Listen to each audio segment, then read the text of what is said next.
We are live. Sorry. Just continue singing. It's okay. No, that was for you guys. That's That was totally personal. unfair. This is like make us laugh right when we go live. You're serious, and you're like, ah. Okay. I'm the master on that.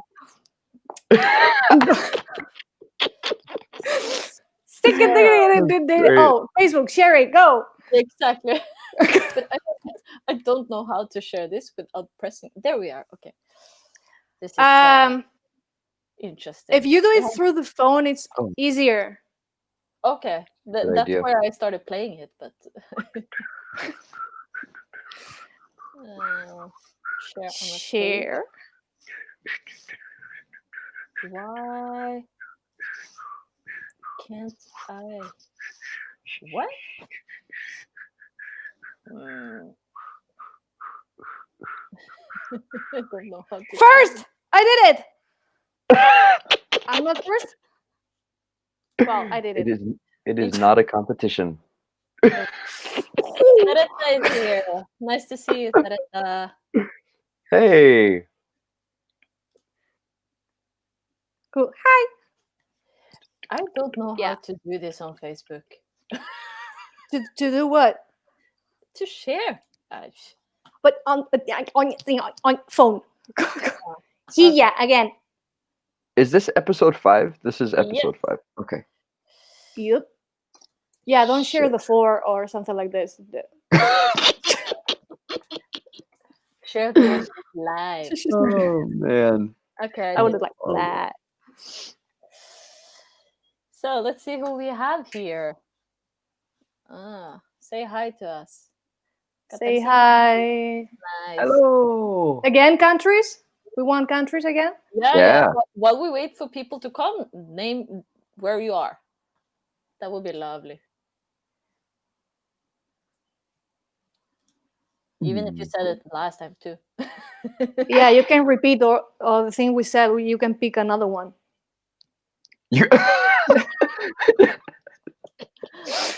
Just randomly. Why not? Where was I? I was in LA. Gregory was guest appearing at the Jazz Tap Ensemble's like year-end show. He was debuting Groove, which was the piece that he set on them. And he takes the mic, like the piece happens, he takes the mic, he opens the floor, right? In the middle of the show, he just invites dancers from the audience to come up. And I was there, I had my shoes, I start coming up, and he says, all the way from Russia. And I'm like, wait, what? Like, what? Sure, why not? Exactly. I don't know. Yeah, Kamut is doing this thing too. It's changing names, and suddenly I'm the son of somebody of the group, and yeah. Well, why not? Like, what's going on? Like, I wonder how this works. Saretta is in Spain/Italy at the same time. One in the foot middle. in each country. It's swimming in the middle. I hope you're doing a shuffle on each side, you know. Lots of flexibility. Well, she has it. Yeah. Hey, yeah. Are we doing people finding the link? I hope.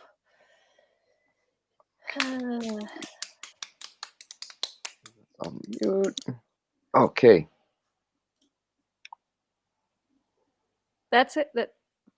Willie, are you here? Willie. Guillem. Sorry. Ooh, there's a story behind that. Yes, we have stories in Barcelona. We got nicknames. Okay. But it's this not here. Like I will share the story in another part. Like not here. Oh yeah. No. Sorry. Not for public. Everybody okay. now will be like, public. Hola, Willie. You're like, Yay. Yeah, I have a different name in here too. Really? Yeah. I will share it later. Story time. Yeah. Mm-hmm. Hola, hi. Another language, French. Linda! Bonjour. Checa! Keith gone. La Checa is here. How do you see who's here? On the phone. Yeah. I'm watching it at the same time. that's smart. Okay.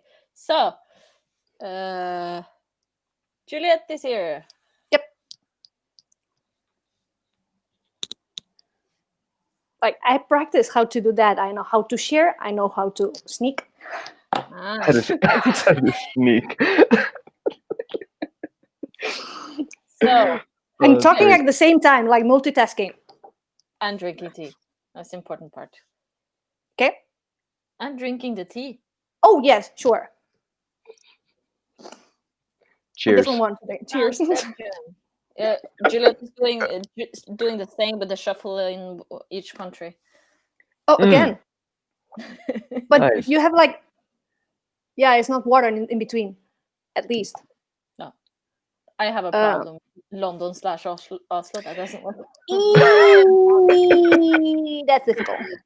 That's dangerous. Shashti is here. That's nice.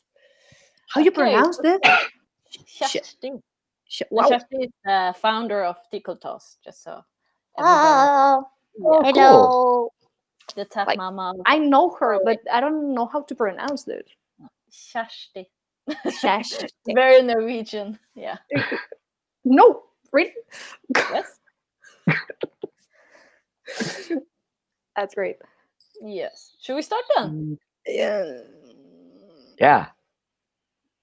Hola! You great. She's great.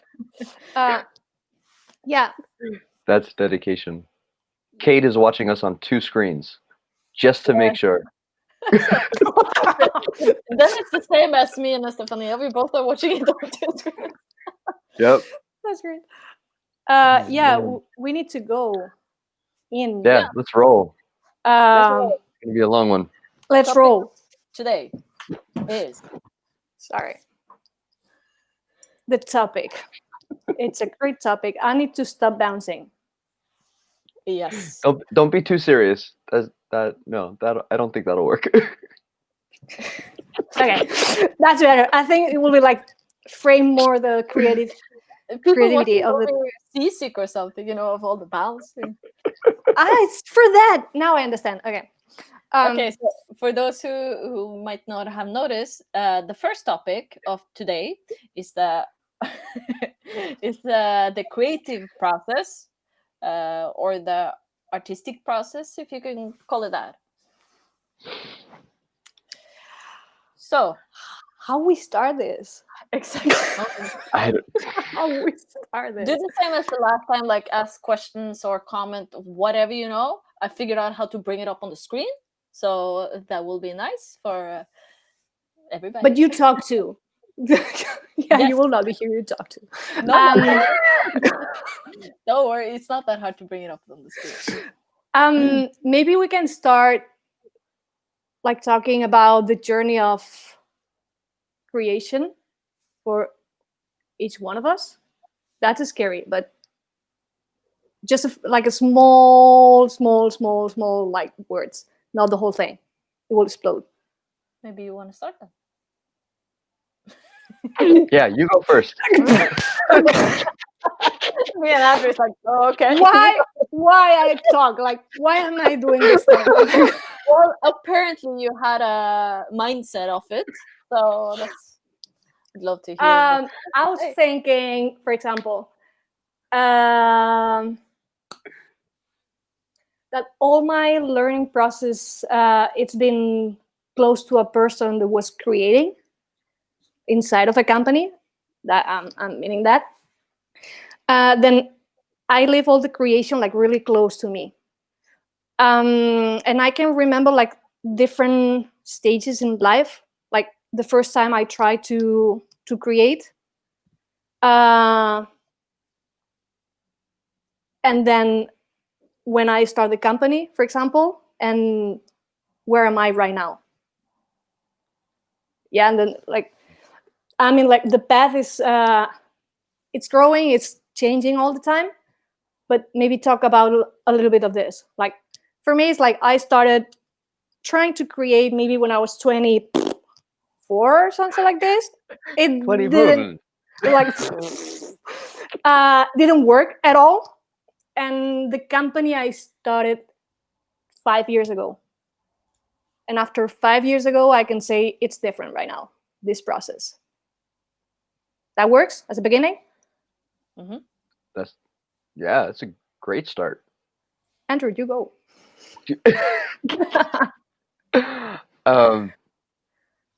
So so I don't know how we want to define like creating, or if it's like, the first step that I found that like somebody didn't teach me, but I went and found it myself. I had like an assignment in dance school to like go home and make something, come back with a step. And I don't even remember what that was, but I remember I think my teacher liked what I did. So I was like, oh, okay, well, this is possible. This is a thing. And I feel like making things like that is very different than improvising. It's like separate processes. Um, but then I started teaching when I was 17. So you teach in a dance studio, you have to make pieces. And so I started making pieces when I was 17. And then I started my own dance company when I was 25. So 2005 was the start of Cats Paying Dues, the first full-length show. And that went on for 10 years, 11 years. We did full-length shows about every 2 years. So like a whole 75 minutes worth of content, like every 2 years, just something new. And then once I landed in Vancouver a year and a half ago, kind of started making pieces again. But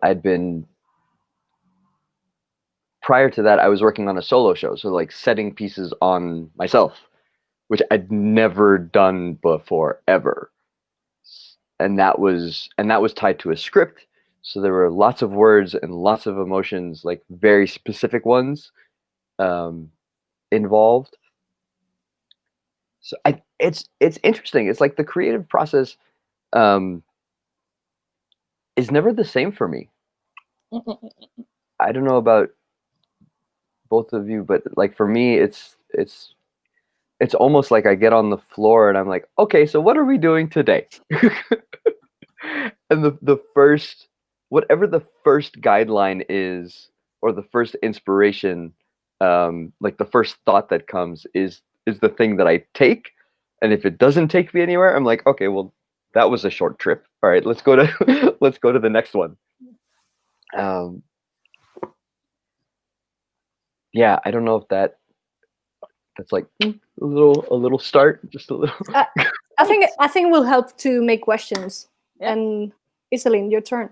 Okay, so well, actually, surprisingly, I have a very kind of similar story as Andrew. I grew up like dancing all kinds of styles and in a dance school. But you always get like tasks where you have to make 2/8 or whatever in choreographies. But when I was 16, 17, I was a part of, we were like 4 dancers who did this what do you call it, like Christmas special show with a very famous guy in Norway called Ingvar Numme. It's like Norwegian Tony Bennett or what I can call it. And we had to choreograph everything ourselves. And it had to be like topics from the show. So that was kind of like the first experience I had with like, okay, we have to create, but I wasn't alone. We had to create the 4 of us.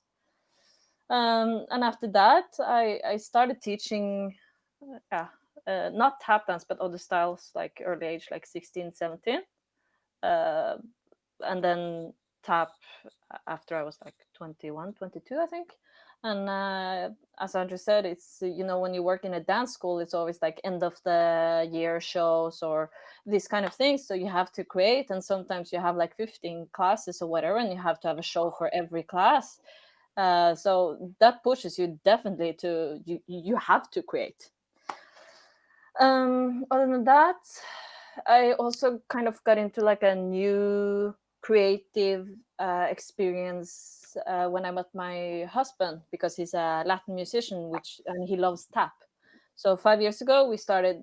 I had no clue what I was doing, but I wanted to learn how to write music in a way with my taps. So I was giving him all kind of rhythms, and he plays every instrument. So we made like songs and stuff like this. We still do. Um, and I started a company last year, so that's pretty fresh to make like group pieces.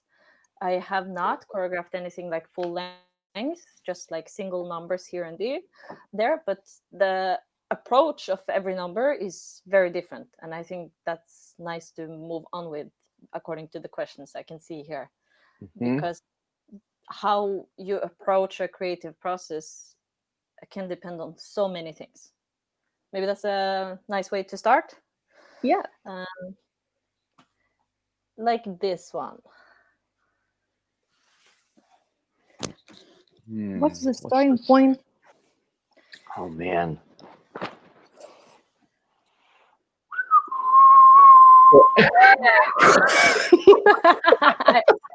I think that if you feel something that inspires you, that's a good starting point.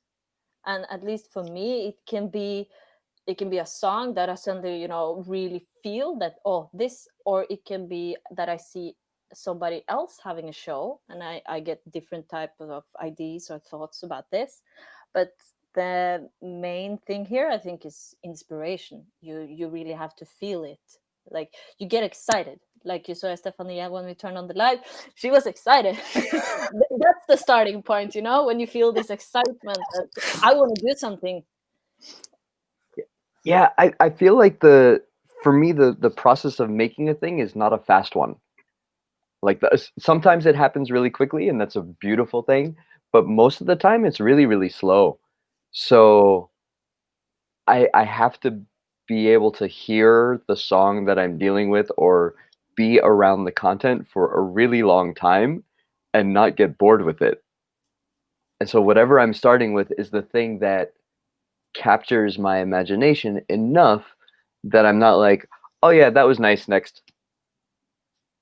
Like I need to be connected in a way that's that I don't want to leave in whatever it is that I'm making. But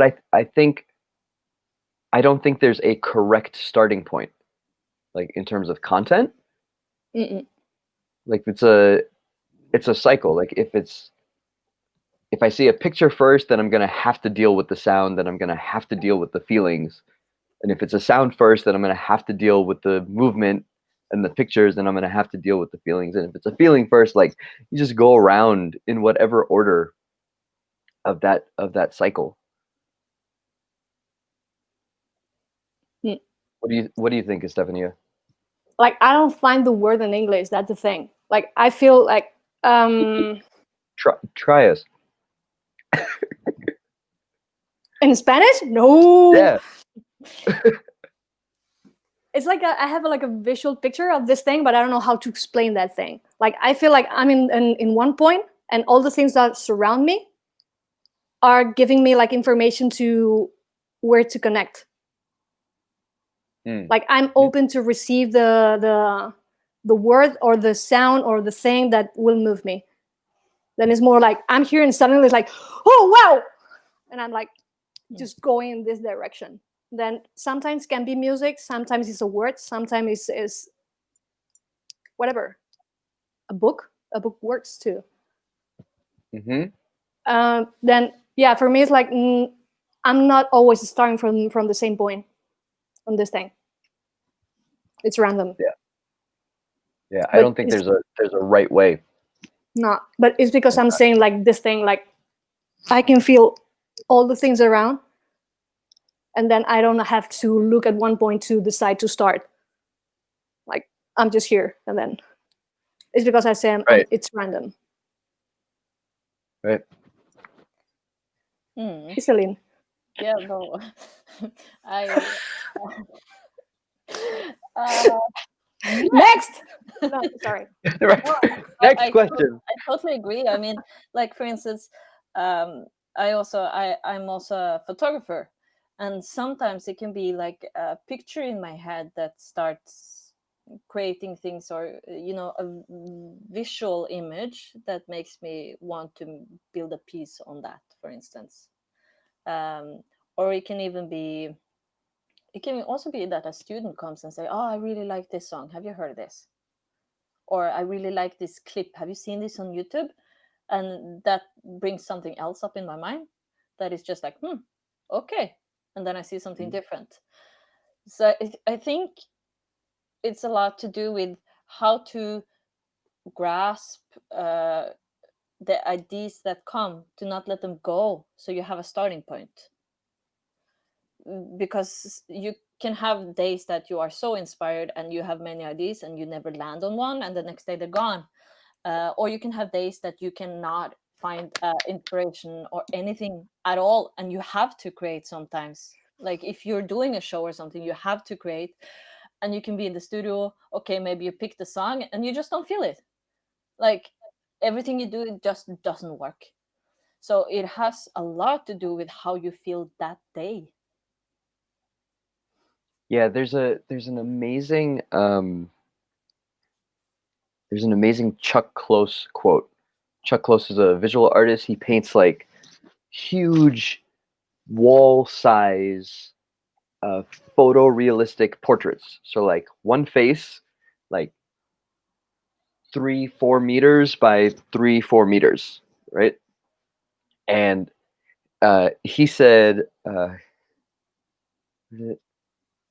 like, amateurs wait for inspiration, professionals get up and go to work, or something like that. Yes.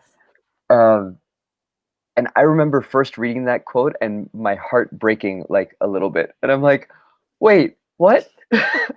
I'm not supposed to wait for inspiration. Like I'm not supposed to just be guided by like that, whatever that thing that gives you ideas and kind of carries you through the process and lands you in a place that you never knew was going to be there before. And I just have to get up and do the thing like every day. That's it's it's so unromantic. I have the second quote for that too.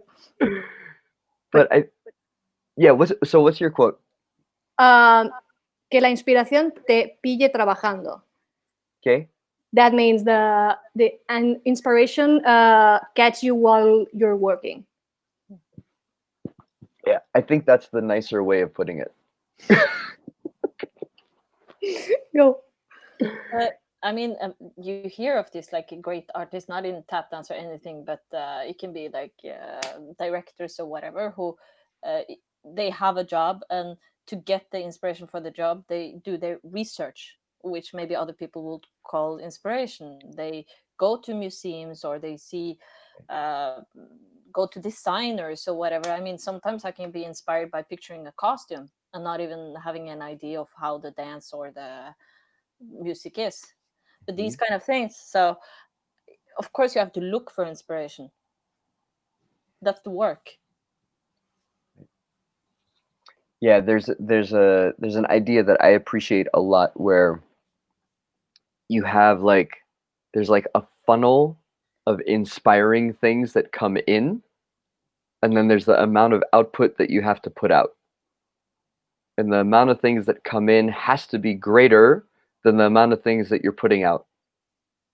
Otherwise, you start hitting like writer's block, or you know, you feel dry, or like whatever those feelings are. But it's like, no, just like go someplace where you don't have to put out anything and let some things come in, and then that will feed whatever it is that you have to do next.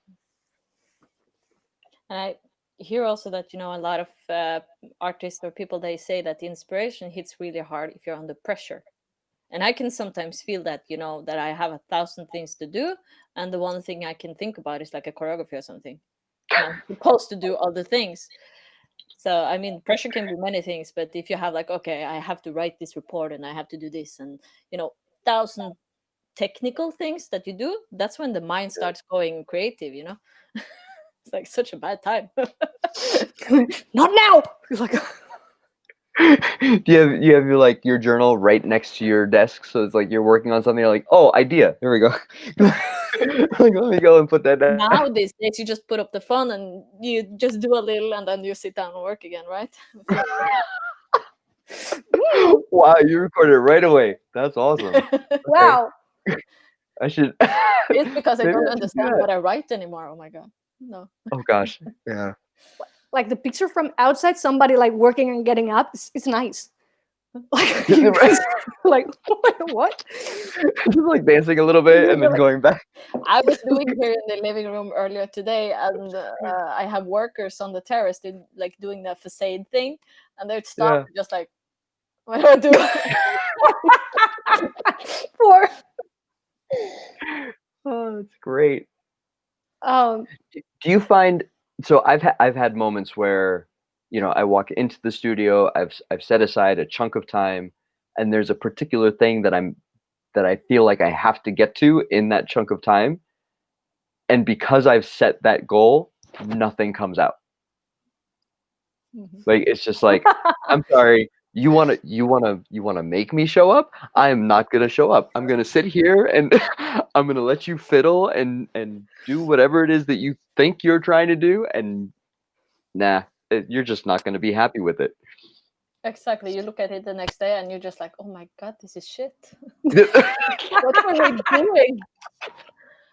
That happens a lot, but I think that's how you Yeah. find the right results. Actually doing bad stuff. Well, I mean, and the worst thing for me is when, like, I started having that kind of process before phones were a thing. Mm. And before you could like record. So you go into the space and you only leave with whatever you can remember and the feeling that you had. And so if it was a bad session, you come out with this thing on your back that's like, oh, that stunk. Like, am I a good tap dancer? I don't know if I'm a good tap dancer. Like, and you have to wait until you go back in at any point, like 2, 3 days later, like the next day. You know, how do you hold on to the hope that that moment wasn't like your entire creative life, like a capsule of your entire creative life in that 1 or 3 hours or whatever it is, and then you come back, and I think that to me is part of the it's like grace. It's like that moment is not your entire life. That moment was that moment.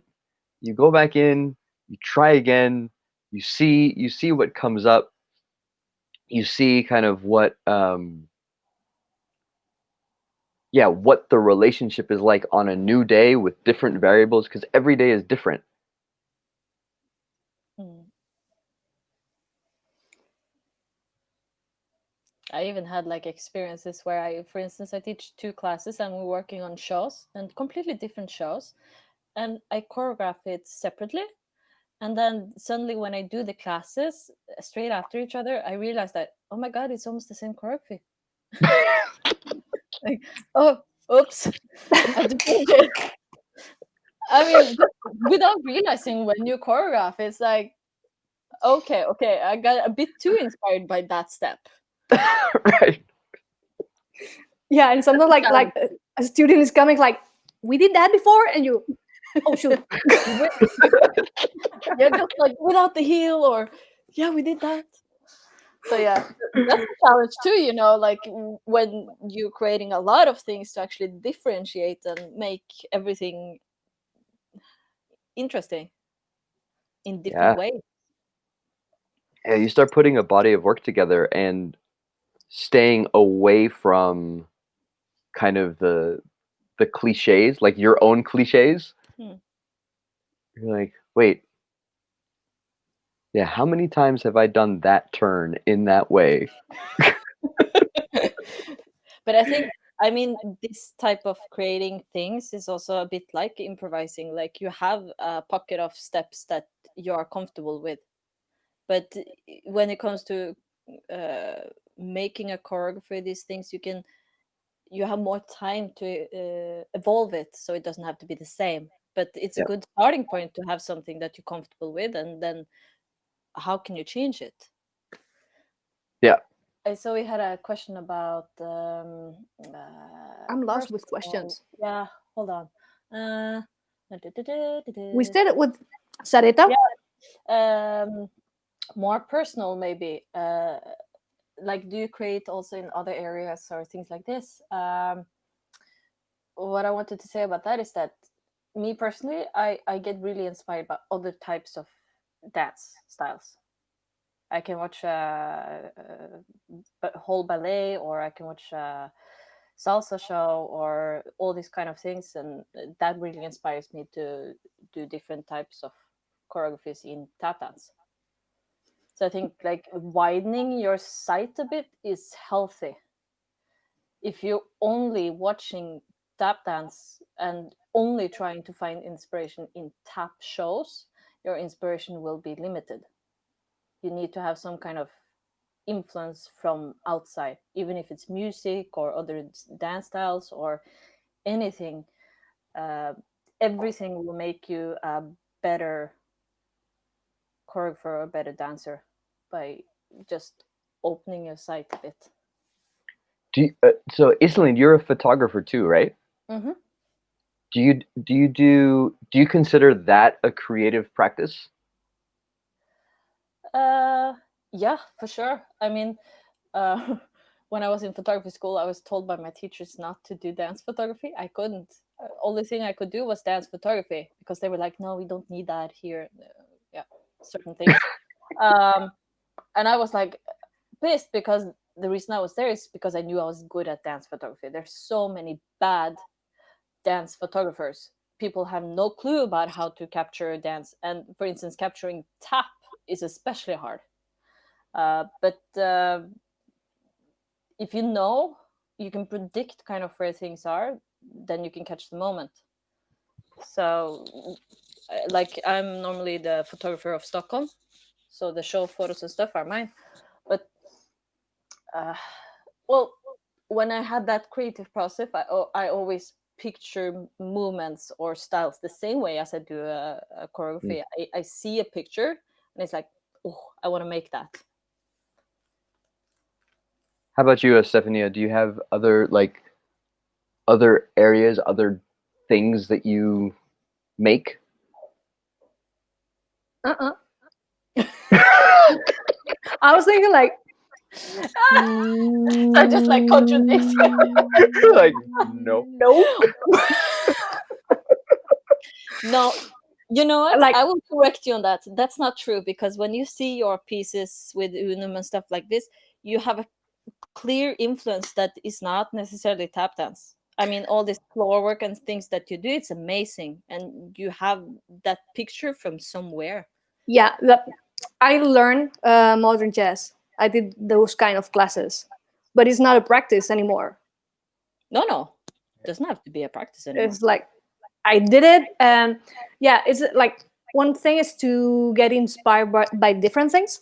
I'm okay with that, but I don't have like different creative processes than other than tap.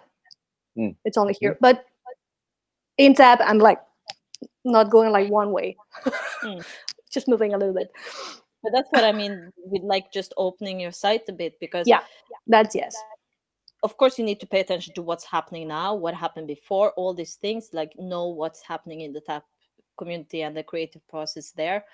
But if you're going to make something new, you cannot just watch one thing. For me, it's not watching. It can be reading or listening. It's like the input can come in many ways. But Absolutely. just a simple talk that helps too. But yeah, I was like saying no because I don't have like other place to be creative. Like kitchen is not my place, for example. People is getting nope. Then yeah, it's just like two different Spanish omelette. Yeah, I know how to do that. Now I learn it. I'm happy with this. Oh wait. But yeah, it's like two different things, like how you get inspired and where you are creating. Like I'm only creating in tap. Like you can create also with photography. Mm. But I don't have this.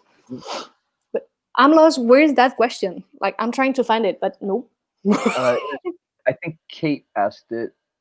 Yes, let's see. Kate asked about the more personal, maybe like, do you create in another area? We're here. Yes, here. Okay, sorry. Say What in about español. you, Andrew? Any comment about that? Yeah, I guess I write and I doodle. I make like little tiny drawings that have very little meaning, other than shapes and form and things like that. I went to visual art school for college, so I had to take a photography class. I take painting, drawing. I went for computer animation. So I did that work for a time. I do some graphic design work. Me too. Yeah, I mean it's like it's kind of part of being a self whatever artist. Like you kind of have to do that now to a certain degree. I mean, hours you sit in like InDesign and with these things are unbelievable. You think you are only the studio, but no. You're like, no. You got to do the programs, you got to do the posters, you got to do the Facebook ads, like all this stuff. So I think there's there, and then for me, like making a thing, if we want to be like really, really general about it, anytime we make anything, that can be viewed as a creative process. Like you can make something super functional, or you can like, because you're making choices in regards to how something gets put together. And for me, that process, whether it's designing a budget or designing a piece of choreography, or like it can be a little pragmatic that way if you think of it as a design and not as like pure inspiration that's like flowing out. Yeah, because for instance, right now, the times we are in, you have to come up with new concepts, and that's also a way of creating, like Yep. what to do now. You're not allowed to go to the studio. You're not allowed to go to jams and stuff like this. So how can we keep tap dance alive like this? Yeah.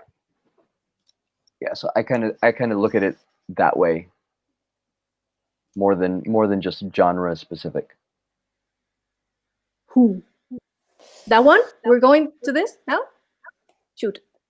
Oh, how do you transform your inspiration into steps? Where's Don't look like you go. I feel no.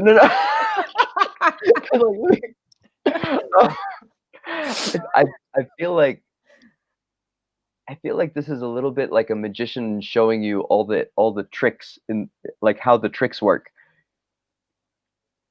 Do you guys want me to go first? I think I can try. I don't know. I love Iselin's face.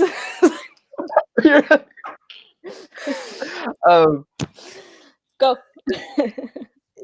You try. So have you guys do you guys have Bob Ross in Europe? Yes. Get. Amazing. Bob Ross. Or I mean, everybody was old hippie guy that used to paint paintings on public access TV. Very soft voice. He would be like, okay, we're going to make a sky, and it's a really happy sky, and the sky ends about here. And then we're going to like start with the ground. And the ground kind of flows this way maybe, and that feels really good. It's a nice flowing ground. And maybe we have a happy little bush over here. And he's got this like super soothing voice. And fall asleep to. I'm sorry. yeah, it's amazing. But I think when I first started trying to find steps, like trying to take whatever I was inspired by and move it into a thing, that was the most healthy process for me. It was like, I feel drawn. Yes, exactly. There are no mistakes, only happy accidents. Amazing Bob Ross quote. So he that felt like the best way for me to kind of move into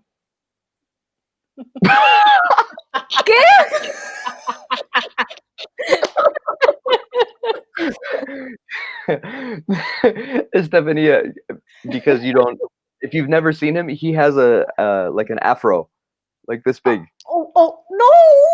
Okay, He's a white cat.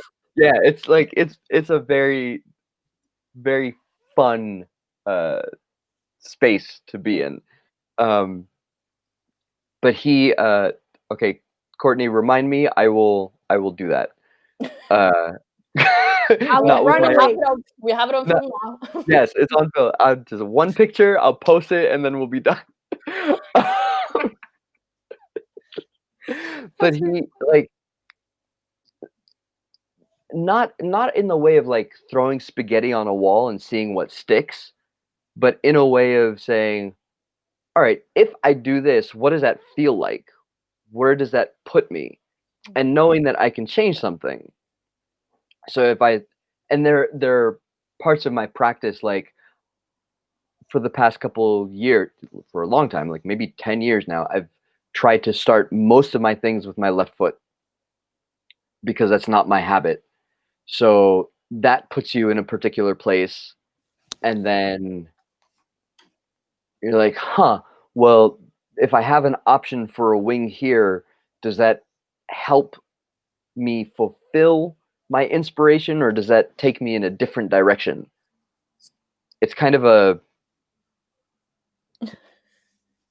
I don't know. You ever try to find the right place to eat with a friend, and it takes like 15 minutes?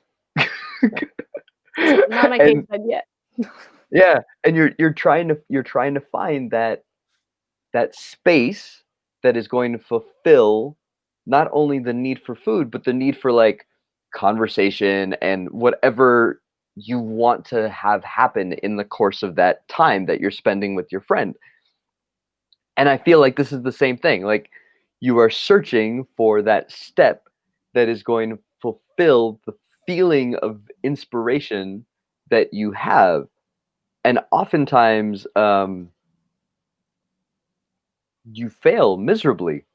Like, I don't know. There's so many times where I've put something down and I'm like, I guess that's right. I don't know. Like, maybe. And then with the company, like when you're setting it on other dancers who also are on a journey, that feedback helps me a lot. Because if they're like, oh yeah, that one, like let's do that one, then I'm like, okay, cool. Like that's the step. Okay, well, we're gonna put that in there. But if the actual content is like draining or doesn't inspire the other dancers in the room, then I'm like, I start thinking, I'm like, are we going in the right direction? Is this actually the right thing? And I don't know. You don't know. It's like I don't know if it's the same for you guys, but for me, it's I feel like I'm being led into something. And then if people are following, I'm like, okay, you're trusting that I actually know what I'm doing, and it's so. I used to say this with my company members all the time. It's like, thank you for trusting me with this journey. Oh. Because I was just very open with them. Like we would make things in the room, and I got this from Savion. Savion would walk in, and often, like, it was creation in front of you. Like, he would go through his process. It was very quick, but you would see it open. It wasn't he was coming in and the thing was prepared, and he's like, we're going to do this first, and this first, and this first, and this first. It was, I don't know, let's see. And so being in a room like that, I was like, all right, buckle up, here we go. And it's super exciting. But there's a lot of trust involved in that.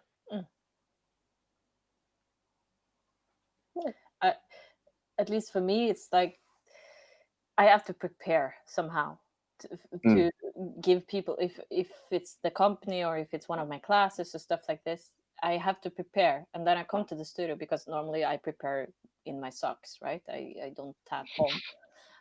And I come to the studio and it doesn't work, then I have to kind of change it on the spot. But other than that, like creating while people are there waiting for me, most of the times doesn't work, because it's a pressure that makes me kind of distracted. But I think I see a lot of tap dancers that are very good at creating at the spot. But I don't know if you have any opinions about the quality of what you're creating. If you think it's any difference with creating on the spot, or actually preparing and tweaking it instead, or how you see that process. Estefanía? Yeah. Oh wow, how you did it? No.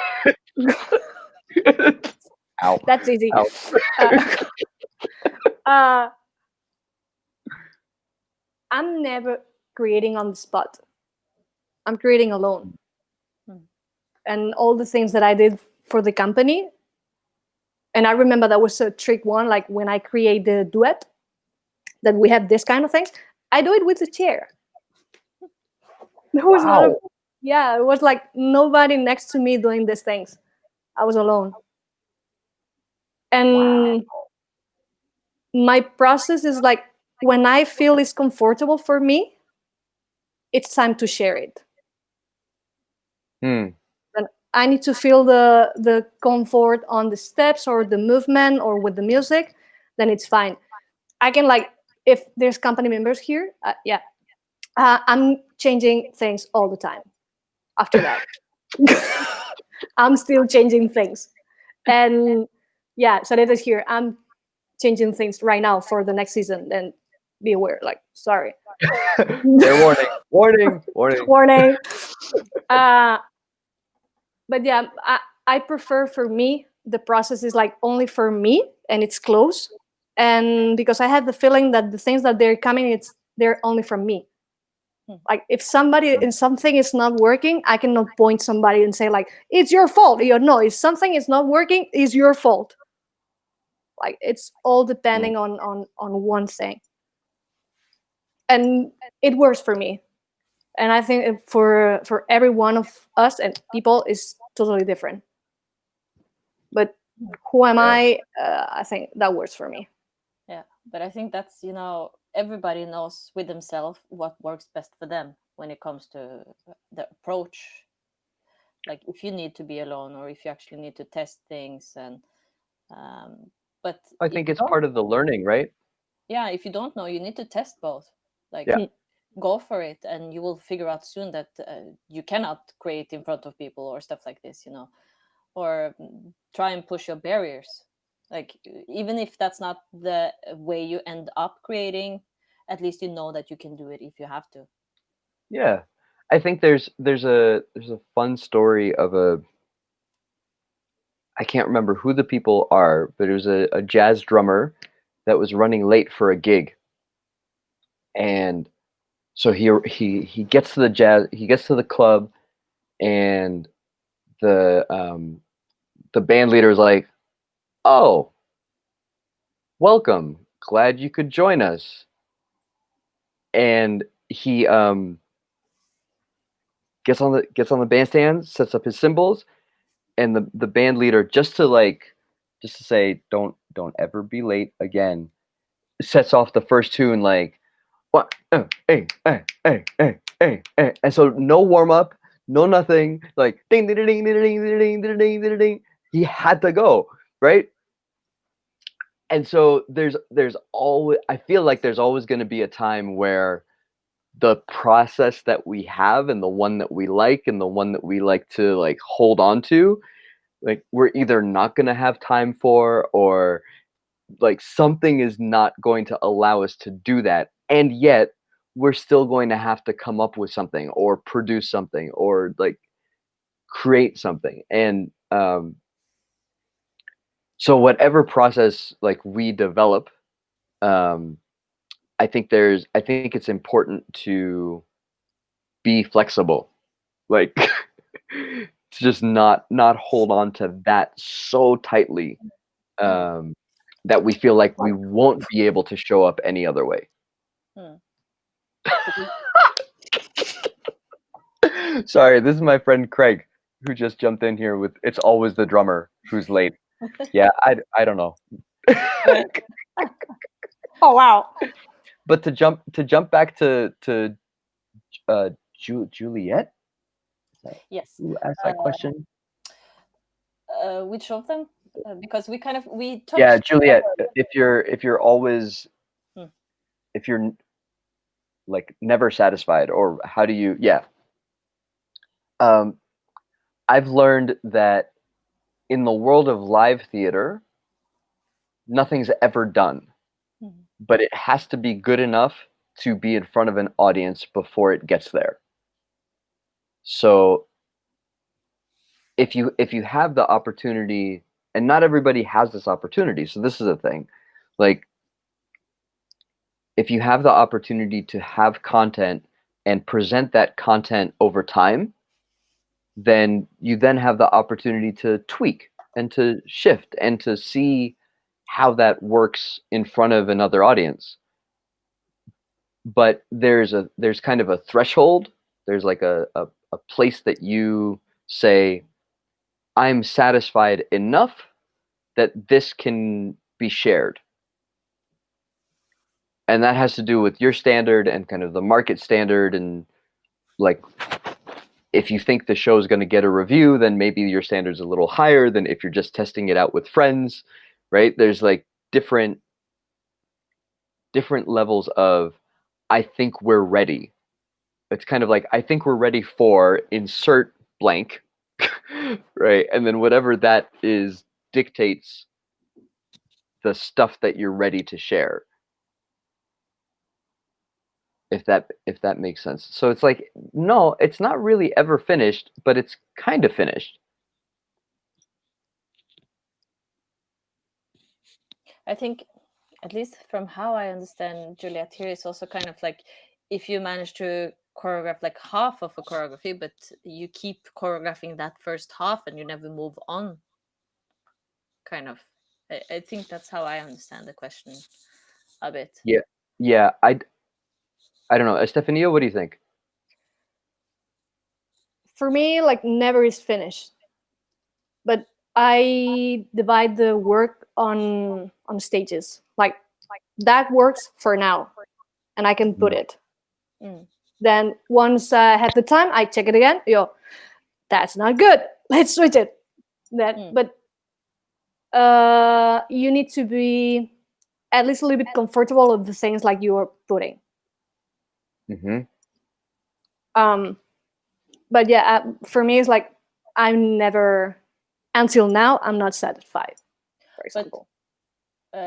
Like what you're saying, Estefanía, is that you kind of put a personal deadline that, okay, I worked enough with this part, I have to move on, and I can review the first part that you maybe not pleased with later, right? Yeah, once you have like a deadline, it's like, that could work like this, okay, gone. That could work like this, gone. That could work like this. And then you move forward. You have to push yourself to move forward, and then you can review it later instead. Yeah, it's because I'm saying like I'm working on stages. Like I build that thing, like that works for now. It's good, but then I can come back to this, even I'm moving forward. Right. But it's like checking, like that's good. Let's move forward. I'm not staying on that place. Like don't do that. You will not move from there. Well, it's like in the world of painting, there's this idea that paintings happen in layers coming up. So, and an artist might work in like over weeks doing the layering process, and the paint actually changes over those weeks. right? So sometimes you have to let it dry and see what it looks like after it's dry before you go in and do another layer. And so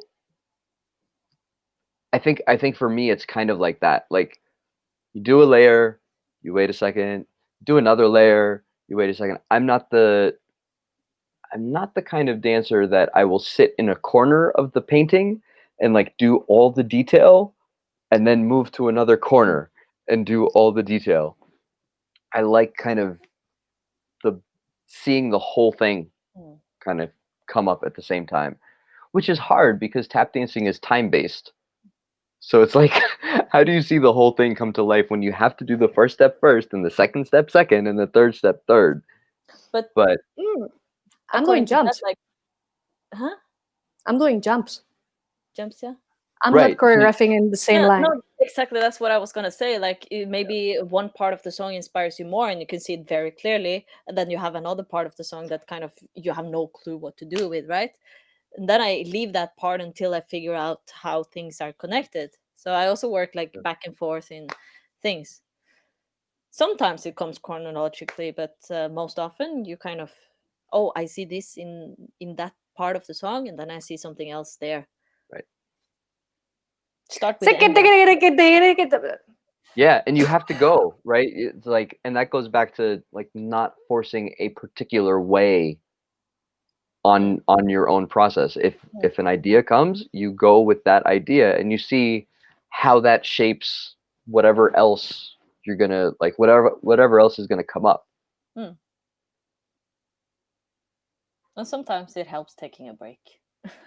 Like do something else, choreograph something completely else, and then go back to it and just like reset your mind on some way. I think this kind of goes hand in hand with that question a bit.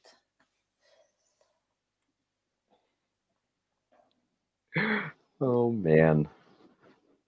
Drought? I mean, sometimes you just have to puke it out. Drought, like being dry. Okay. Uninspired, but you have a deadline. So I have a story. The first gig Cats Paying Dues ever did was a bar mitzvah. It was like an entertainment company called us, and I don't know how they found my cell phone number. It was a very bizarre thing, but it was like the first time. Okay, we put some content together and we get it out. And I had producer came, watched the pieces that we were going to present, and he's like, "No, I want you to do." It was Black Eyed Peas. Let's get it started.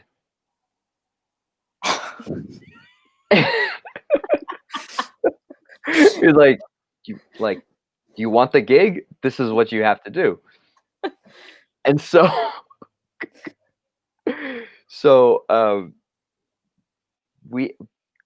I had a day. He came and watched Saturday. I think we had Sunday to do the new piece, and then Monday he was going to come by again and watch. And like, two things happened. One, I was like, no, I don't want to do that piece. Like, everything in me was like, no, there's nothing in that piece that like makes me want to tell that story or makes me want to like get up and dance. It's almost the opposite to a degree. I'm like, oh, party number, great, have fun, I'll be over here. Like, I'm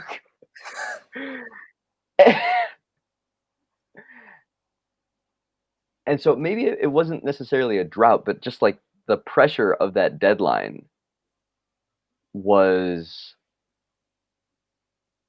like a focusing thing, and you go and you find a place to launch.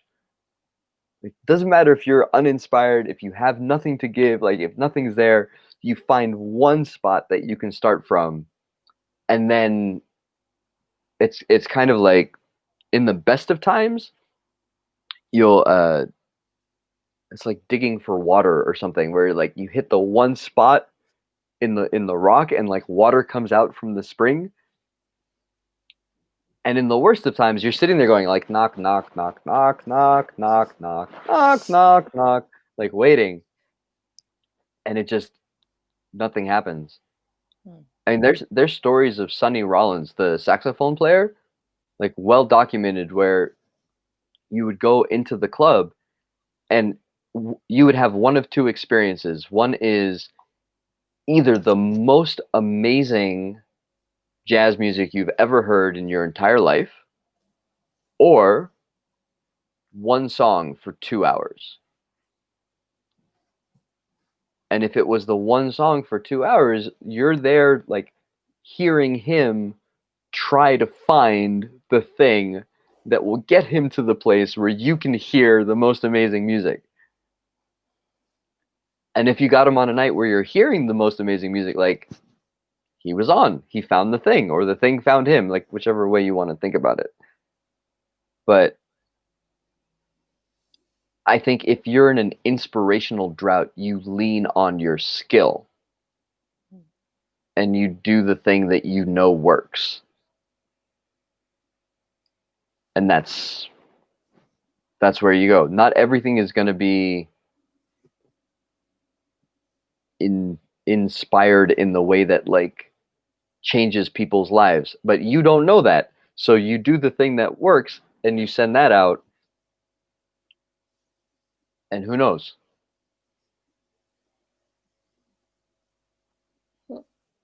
Mm.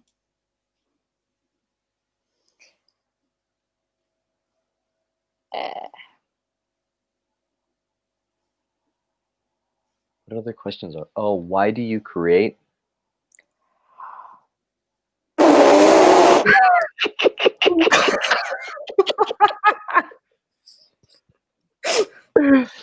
Oh man. No, here. Why? Al, you want to start? Why? Yeah, start. Me? Why?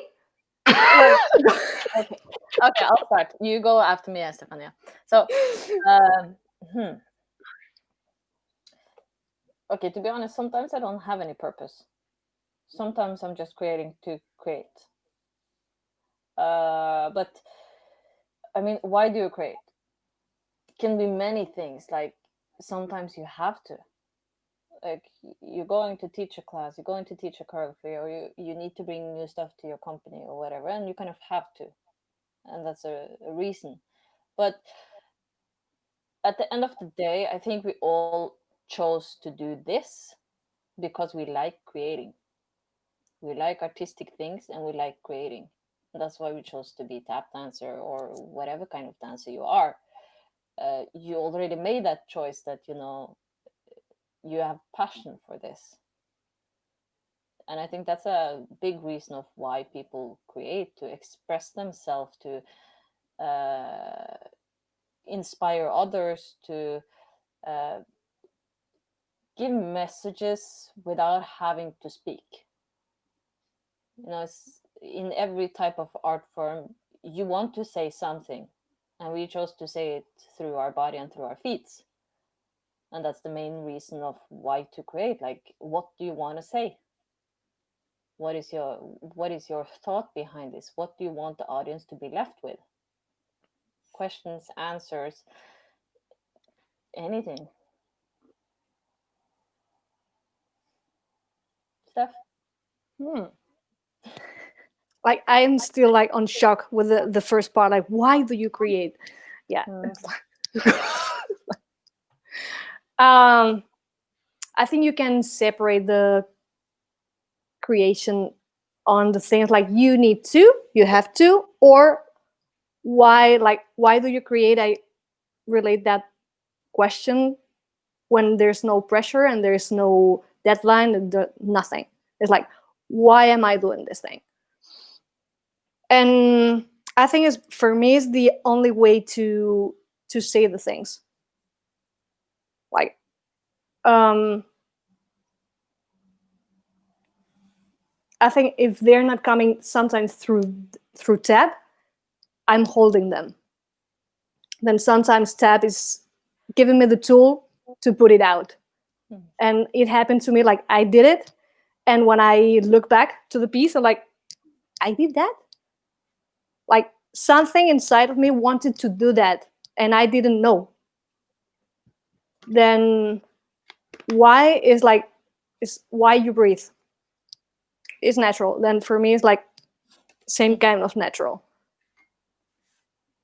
I think it's too spiritual. Andrew, you go. If that's too spiritual, you're not gonna like my answer.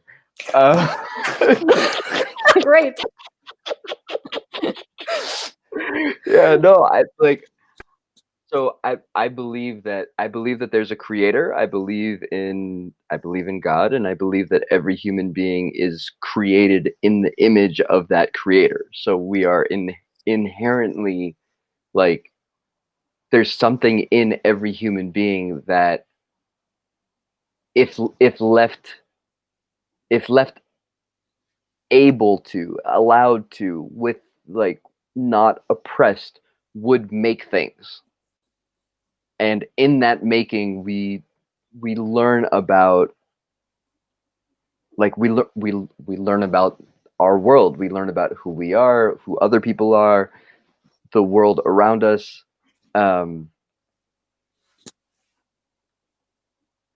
You know, if to try and make things as a professional artist teaches us how weird professional arts are, right? Because of how hard it is to actually make a thing and share it with people in the professional arts. So, like, and then there's a question that comes out of that, because you're like, well, why is this so difficult? Right? Just the actual facilitation of the sharing. So I think my big why is because it's part of how I believe I'm made. And then to be very specific around, like, choreography or tap dancing or making particular pieces, there's a spectrum of reasons. That's either there's something deep, like very deep inside of me, that's trying to come out, and this is the outlet. There's a really important story that I think needs to be told, and this is the outlet. Or, in order to land this gig and get these resources, this is my deliverable. And I don't think any one of them is of more value or less value, but I think the this is inside of me and is trying to come out is, like, necessary for my personal health. And I have a gig and I need resources, and this is my deliverable is necessary for my, like, physical survival. Like, that's the work. This is, yeah, right. It's like so that's yeah, that's a thing. Just has to come out some way. Things that you cannot say by words, you know? Yeah, I think so. Otherwise you get hurt. Mm. Or at least I do. Mm.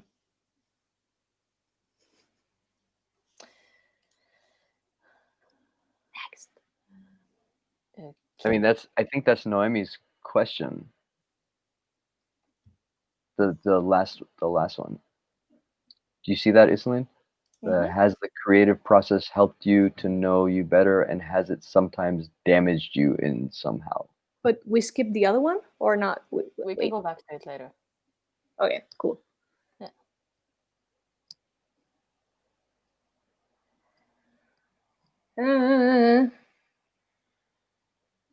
Oh, sure. I don't know.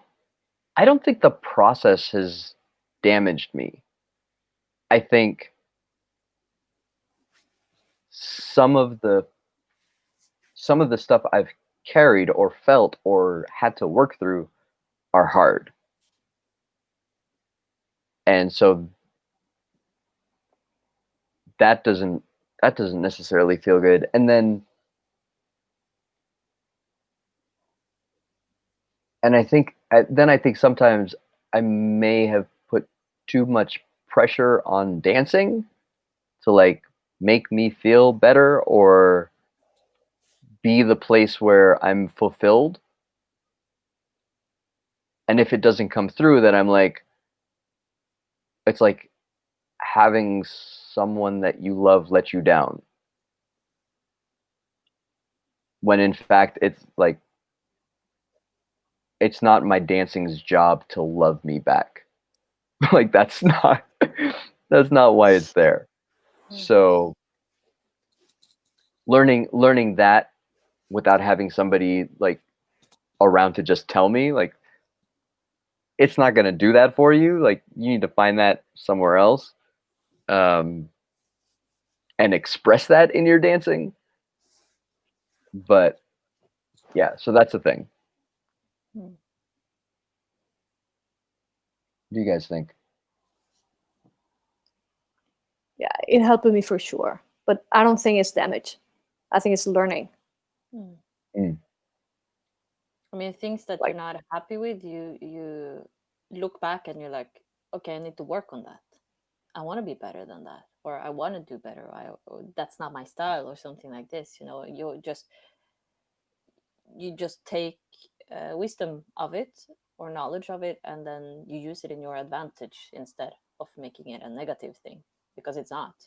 It just says that, okay, I need to evolve myself somehow because I'm not pleased with what I just made. Yeah. Have you guys ever had like burnout while creating something? I'll say like sun. Sorry. Some, yes. Say it again. Okay. Have you ever Burnout. experienced burnout? Like, not nervous breakdown, but just completely sapped, like emotions high, can't function. You mean like a cause of creating? Yeah.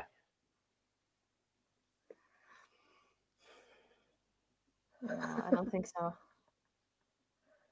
Okay, yeah, I think you would know if it happened. Like, I have like many places that I feel that, and it's like, wait. I mean, sometimes I'm afraid it's gonna happen if I stop, so I choose not to stop. Interesting. Anyway. So I think for me, if there is damage that I've experienced, it's on account of like not having a healthy relationship with the creative process. So either being kind of too much of a perfectionist, or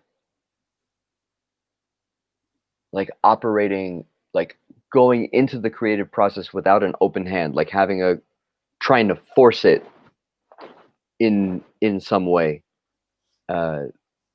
Every time I've tried to do that, it just kind of, it kicks me. It's like, no, I'm not going to be forced. You're going to sit down. I'm like, okay, I'm going to sit down. Thank you. It's cool.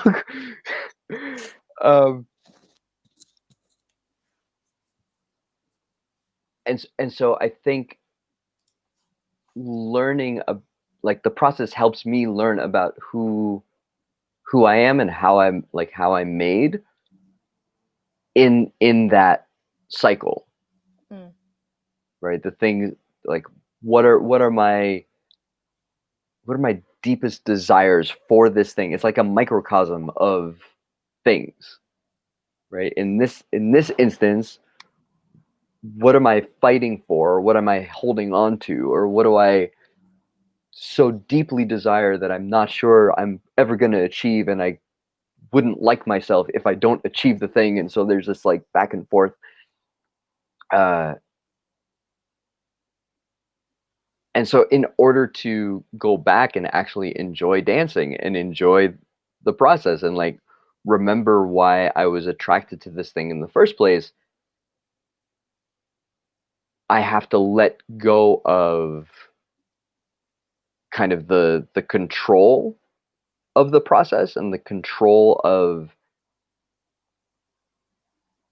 or the desire to hit a particular mark every single time, and just kind of do the work. Just like get in there, have some fun, see what comes out, and navigate the pressures of like the deadlines or the gigs. Like that for me has to be held at bay a little bit. Otherwise something shifts in the process that's not super healthy for me. Well, how do you cope with burnout? You stop everything. I remember, like, I have experience on that. Yeah, what did you do? One of the pieces that I really love is one of the solos that I do. And I remember I create that one after classes. It was from maybe 10 p.m. to midnight or more.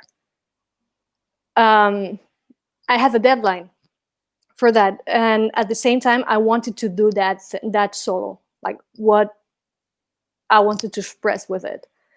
And I remember sitting in the floor, crying. Midnight is like, oh, and I stop it. I just lay for a second, breathe. That helps. And depending of the day, I said like, I'll try again, or I will go home, and that's it. I'll come back tomorrow. And sometimes I use that thing, this bad energy, like I need to do that, and suddenly something came up from this. Like it's a tool for me also to arrive to the point like I'm done. Okay, I'm done. What happens when I'm done? I will force that thing and see what happened. And sometimes things happen. But I think you need to allow yourself to play with your feelings and know that they are right.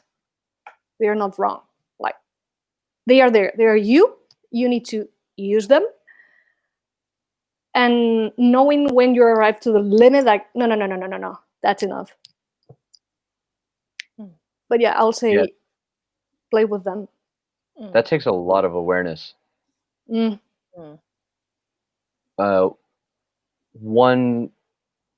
friend of mine described burnout as like there are two ideas. One is your car is out of gas, you have to go get gas.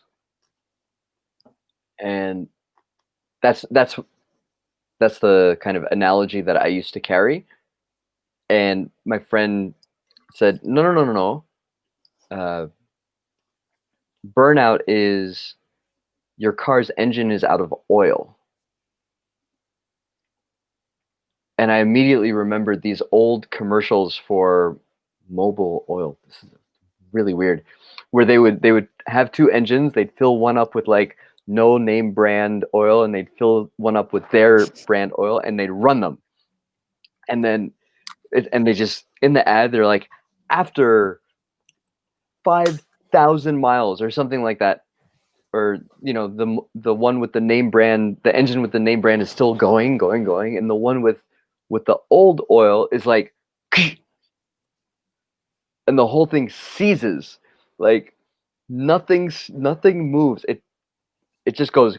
And I remember that image so clearly in my mind, and I'd never thought of what oil looks like for me in my process, in my life, to say, okay, if I'm out of oil, what do I do? Like, where do I go to get oil?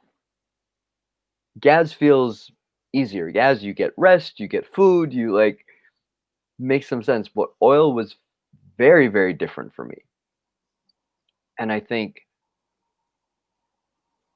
in a creative process, knowing what oil is for you is really, really important. Like gas will give you the energy to go, but oil will make sure that how you go is healthy, and all the parts are working, and nothing's rubbing up against something else and like creating tension and possibly a fire and like like that. No. We don't. Yeah, exactly. Like we don't want the engine to blow, right? So I think that's that's a really important tool that I've just recently come across. Interesting.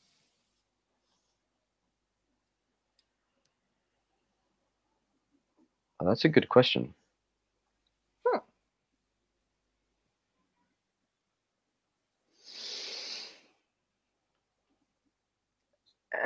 I'll say yes.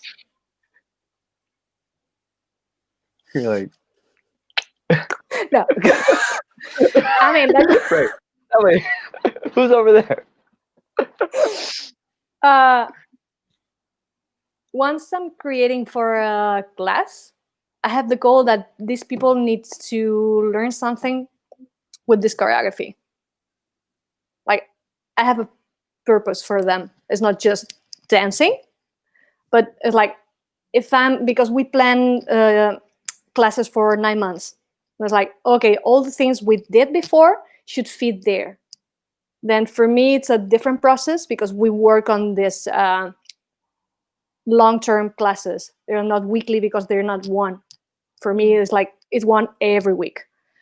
Then the process for me, this creation leads to that I need to take all the things we did to put it there. And company's choreography is like me. It's like, for me, it's different. It's totally different. I'm playing with all the things that I want to play. There's no limit there. Like, there's no level limit. There's no purpose or something. It's like, it's me. That I want to say that. Yeah, you can be selfish when you create your company, in a way. Right? Sorry.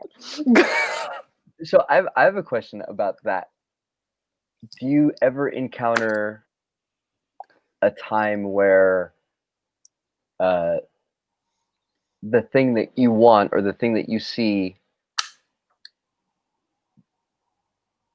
like, you don't know if the company is ready to bring that to life? Have you had that moment where like the dancers that you're working with have learning, or like the piece is teaching them something for the piece to come to life through them? I can speak about that because my company, I picked half of them is tap dancers and musical artists, and half of them is jazz dancers that likes tap.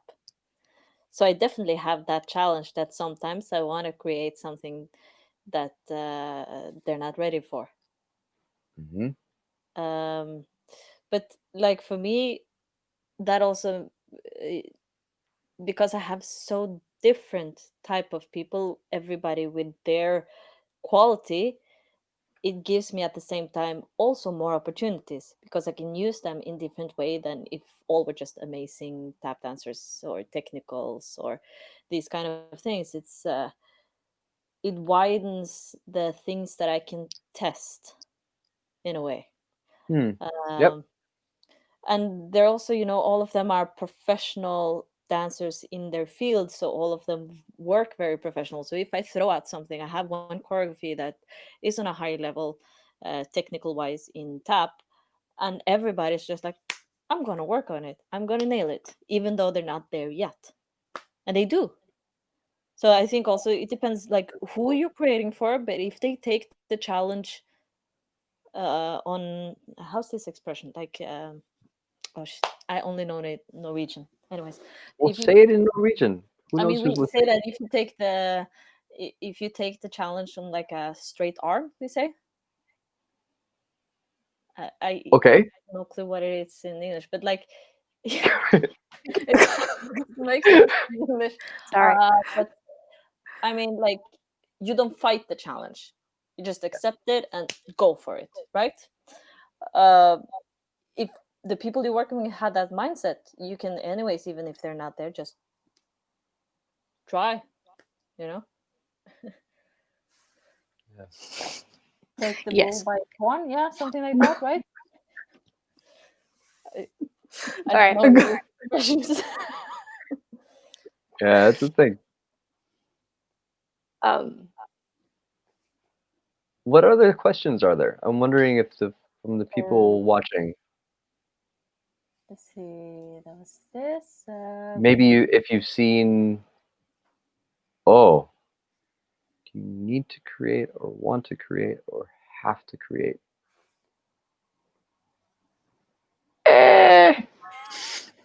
You go.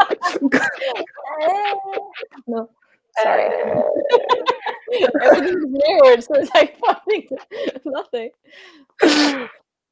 I mean, like if you're, depends on the day. I don't know. Yeah, it's like I don't. So there's like this myth of an artist that's like, if you're an artist and you're creating, you have to be like depressed and filled with angst and like a recluse and like only be alone for most of the time and only come out when you have this wonderful thing to share, and then you go back into your cave and like build this stuff. I don't believe in any of that. That's weird. It's a thing.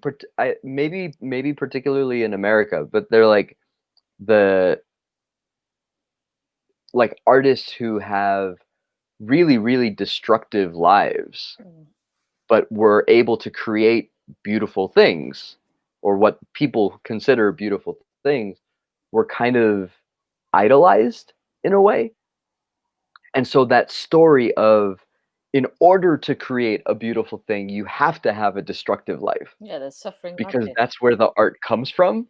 You're like, no, no, no, no, no, no, no, no, no, no, no, no, no, no, no, no. And so maybe for those individuals, like their fuel, the way they process their stuff was through their art, and then their art ended up with this particular output. But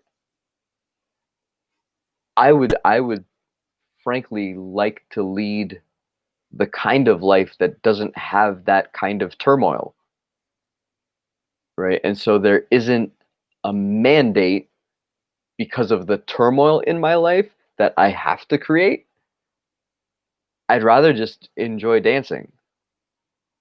And then if there's an opportunity to do more because of like things that I'm thinking, to do more, great. But yeah, I don't know. There's a lot in there's a lot that has to come together in order for a dance piece to be created.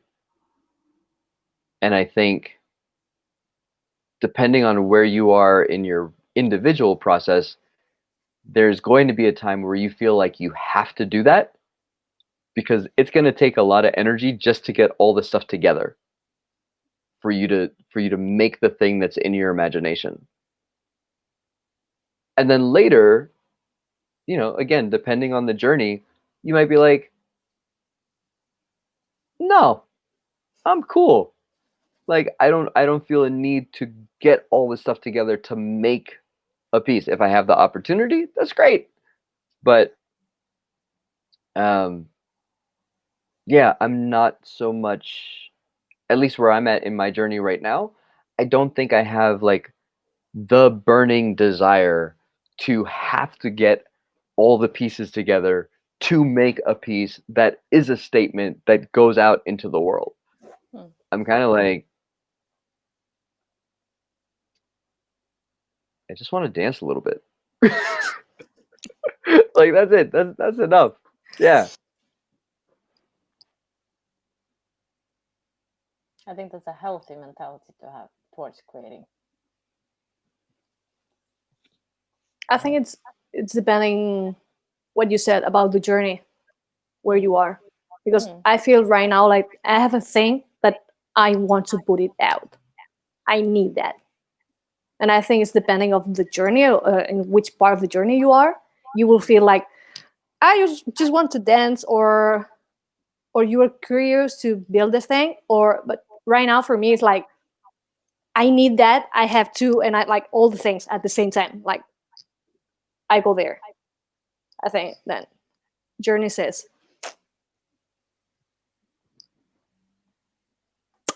Yeah, I mean, I can say as someone who has been there, like it's super fun to see someone else be at that stage, and you're like, oh yeah, I remember that. Cool, like let's go, and just support, like cheer on, because it's hard, man.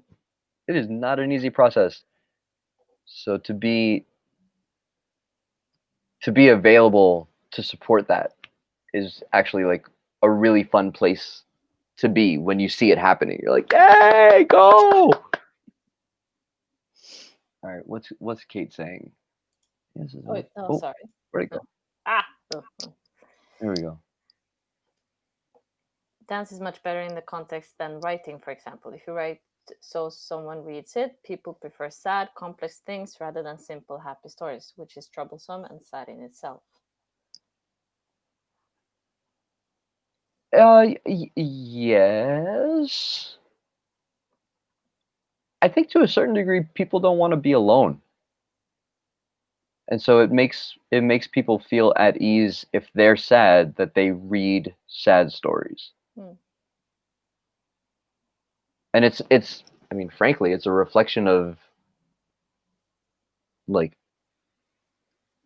a particular reality that exists. Like it's really easy to look out into the world and see really sad things.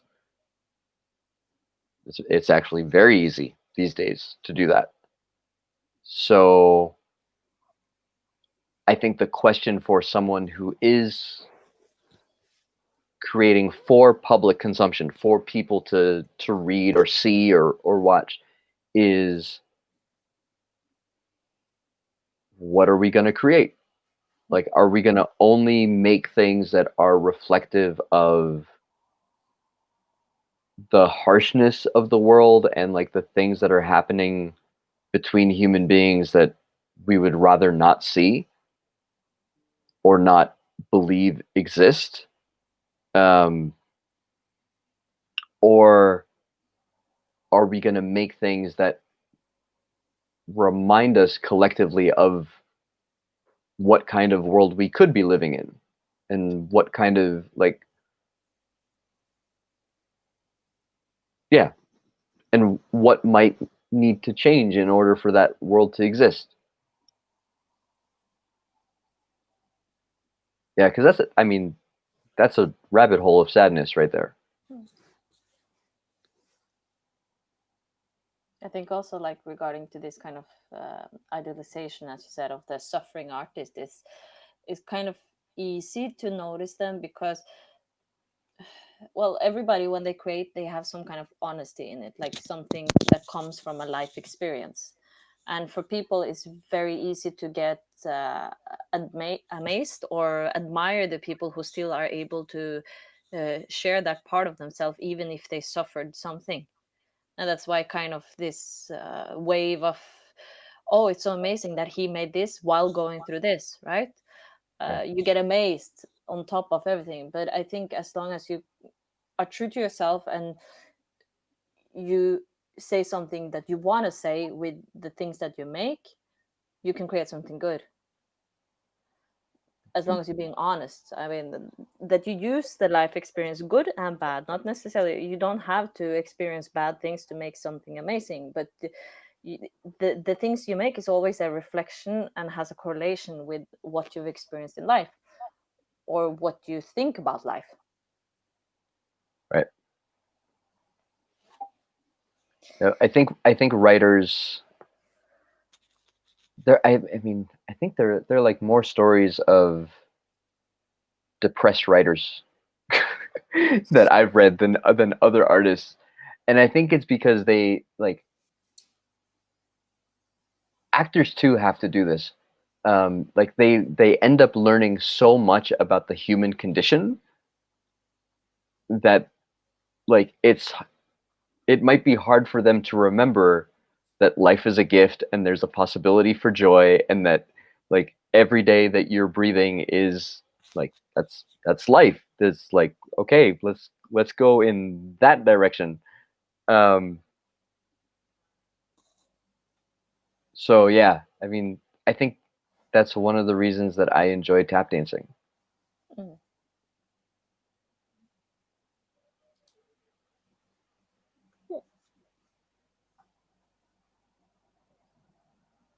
Oh,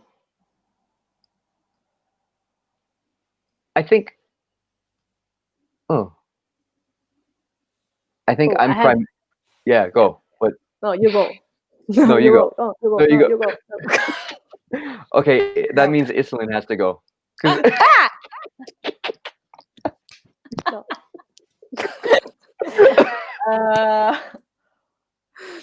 I mean, for me, sometimes it doesn't even have to be a mental image or music. For me, sometimes it can be that I want to create a feeling.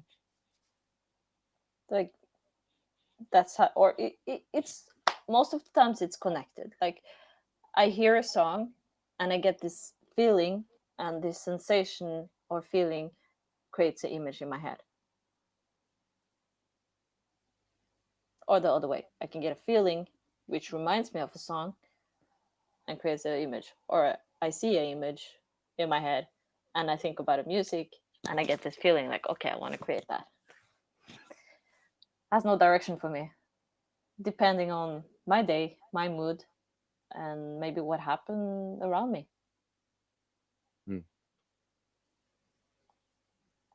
Mhm. I don't have neither a way. And sometimes I create something without music. Like maybe music is not a point. Then I have like different things that I can play with. And I'm not choosing one to start always with the same thing. It's like, oh, this thing is coming. Let's go. Or maybe the other. But But I mean, it can also be like, for instance, I had a couple of occasions where I did like a technical thing for class, and I kind of randomly picked a song I like, and we're rehearsing like a time step or something, and it's like, ooh, I see a choreography around this, and it wasn't supposed to be that. Yep. Yeah, I think part of the fun of the process for me is not knowing what's going to come first, right? And making sure I have the time to chase things, like or to hold on to them for enough time that they grow into a thing that I can like chew on.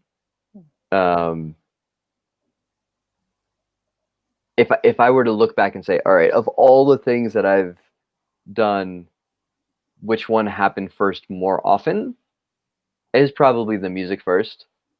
Like whether that's the actual rhythm or a sound or like a piece of music. Because I started doing this a while ago. Like even when I teach class, I don't teach class to music often at all. But every time I teach, I run my warm up and then I start humming some sort of melody. And in that way, I like you're open. You're like, all right, so if I'm doing this and the warm up's the same every week, but it's a new song every week, then sometimes like that song is the one that I will make the step to for that class. And it's like I just like being in a space where it's almost like I don't have to figure anything out. Once the stuff starts, then you're like, oh, there's this thing over here, and there's this thing over here, and oh, this if I hear this, then I'm gonna respond this way. And you're like in it's like you're in a sandbox playing. And at that point, it's like, this question is kind of like, well, which corner of the sandbox do you always start playing in? I'm like, I don't know. Sometimes I'll start in this corner, sometimes I'll start in the middle. Like, Sometimes you lay down and just collect everything at once. You're like in the middle. I want this. No. yep, Yes. just don't eat it.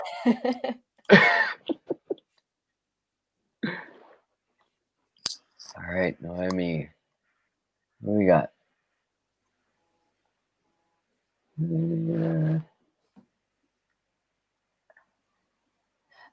I can talk about this. Like, I feel that I didn't choose tap. Tap chose me. Because I've been dancing since I was 3 or 4 years old. I still have been dancing like ballet and jazz longer than what I've been doing with tap. I didn't start tap dance before I was 16. And Ooh. I had to start tap dancing because I had the choice. I was in a company with the dance school, and next to ballet and jazz, we had to either do tap dance or hip hop. I was like, oh, hip hop is not my thing. So I do tap. And I was like, I wasn't caught by it immediately. And then my teacher said, okay, come to Barcelona, come to Stockholm. And that year I fell in love. I was like, okay, this is my thing.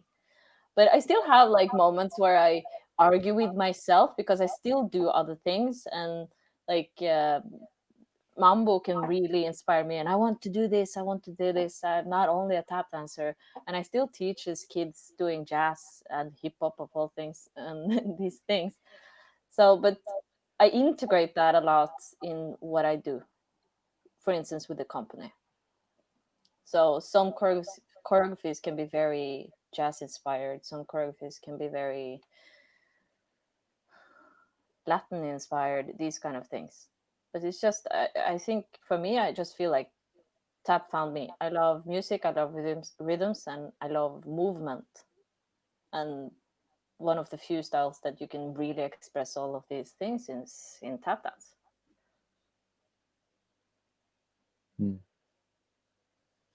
Yeah, I think the moment that I fell in love with tap dancing was watching the challenge scene in the movie Tap. I was 9 years old and I saw that scene and I was like, whatever that is, whatever those guys are doing, that's what I want to do.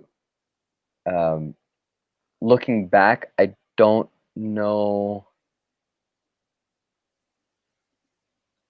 Like, there's a question I have of whether, like, in that moment I fell in love with the dancing or whether I fell in love with like that situation and that room and what that room was like. And so I think I fell in love with that room. And I think because I'd been dancing for 6 years and like I was not athletic, I was not flexible, I was not a dancer. Right? But I could tap dance. And like within the context of tap dance, you didn't necessarily have to be a dancer to excel or to at least feel like you could achieve a thing.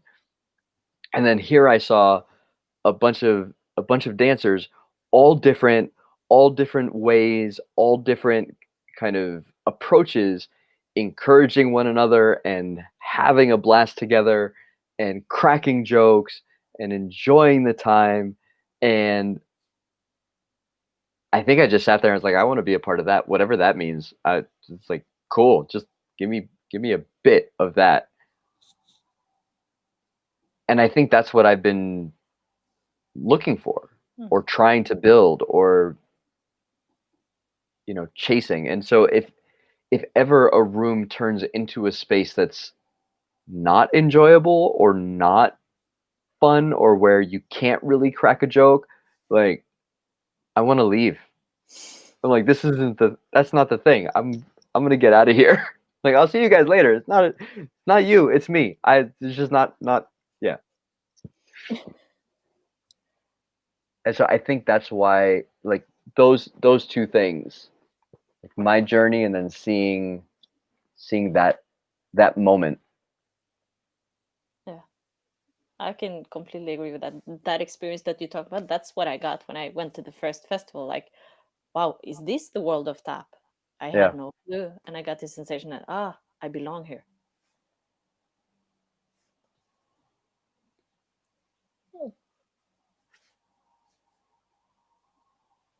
Oh shoot. I mean, we can move on to the next question if you want. Yeah, it's like I think Huh? like if we're talking how we engaged to that thing, I was 9, 10-year-old too. But I was just watching a class in my dance school. And I said, "Man, I want this." That was so simple. Oh, That's a short I story. think that's for oh sure. Nice. But I learned it.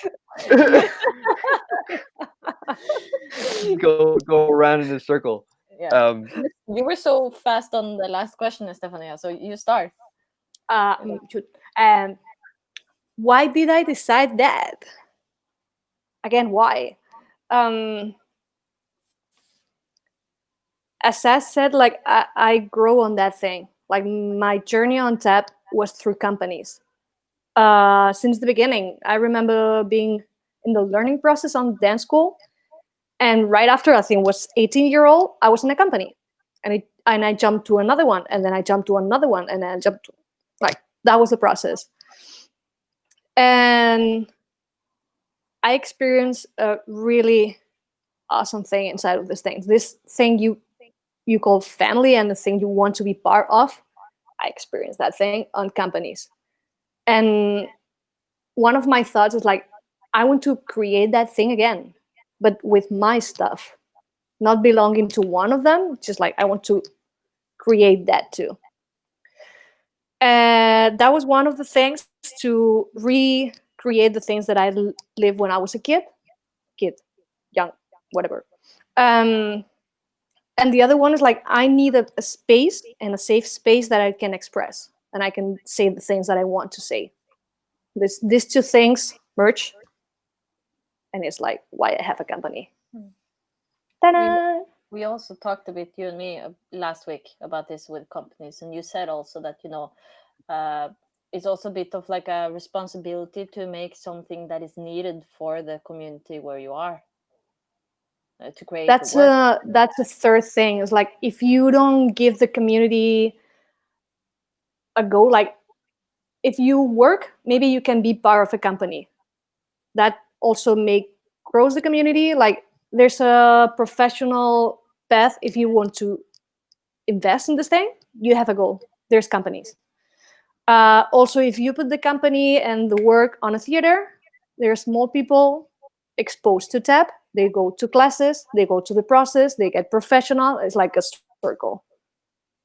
And it's like it's a third thing that I have. Like I prefer to do that thing instead of just dancing by myself. I think it nutre, like it feeds the tap community. Yeah. Oh. So Cats Paying Dues started because I had just come off working with Savion in his company called Tie Dye, which was from 2001 to about 2003. And I'd been in a company with him before in the early 90s called Real Tap Skills and the DC crew as well. But Tie Dye was the first time that I had that company experience where you're with people that everybody's kind of in the same vein. We're like journeying in a similar fashion. We have crazy times like trying to learn the same things and then trying to put them on stage and what happens at each show and being on the road with folks. And I loved it. It was an amazing experience. So I think that was again going back to that room and like wanting to find that room. But the other thing was, there's stuff that I wanted to create that wouldn't work as a soloist. It's like actual content that if just one person presented it, it wouldn't have the same impact, or it just wouldn't be possible. Like actually impossible for one person to do this piece. And so that was the mandate. I mean, the first people that were in the room for Cats Paying Dues were Michelle Dorrance and Nicholas Young. It was the three of us. Like I called them first. I said, would you be down to try a thing? And they were like, yeah, sure. So yeah, I think like both those things, the room, and then like how do you make stuff that doesn't fit this idea that a tap dancer is an individual improvising soloist and that's it. Like there are other ways that this craft can express itself. Yeah, I mean, there in New York we didn't have so much as the community need, because there's lots of potential and lots of things that you could do. But as CPD grew, I realized that we were the only company for a very long time that had actual regular rehearsals. Like we would meet anywhere between 6 and 10 hours a week, which if you're trying to live in New York, like is a lot of time. That's a lot of time to not be doing something else. So then like you grow the room in a way that facilitates what you want that room to be and what you want to make.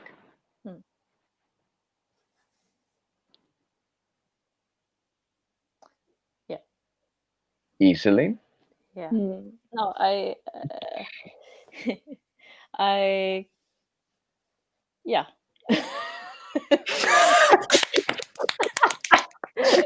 Very good. Okay.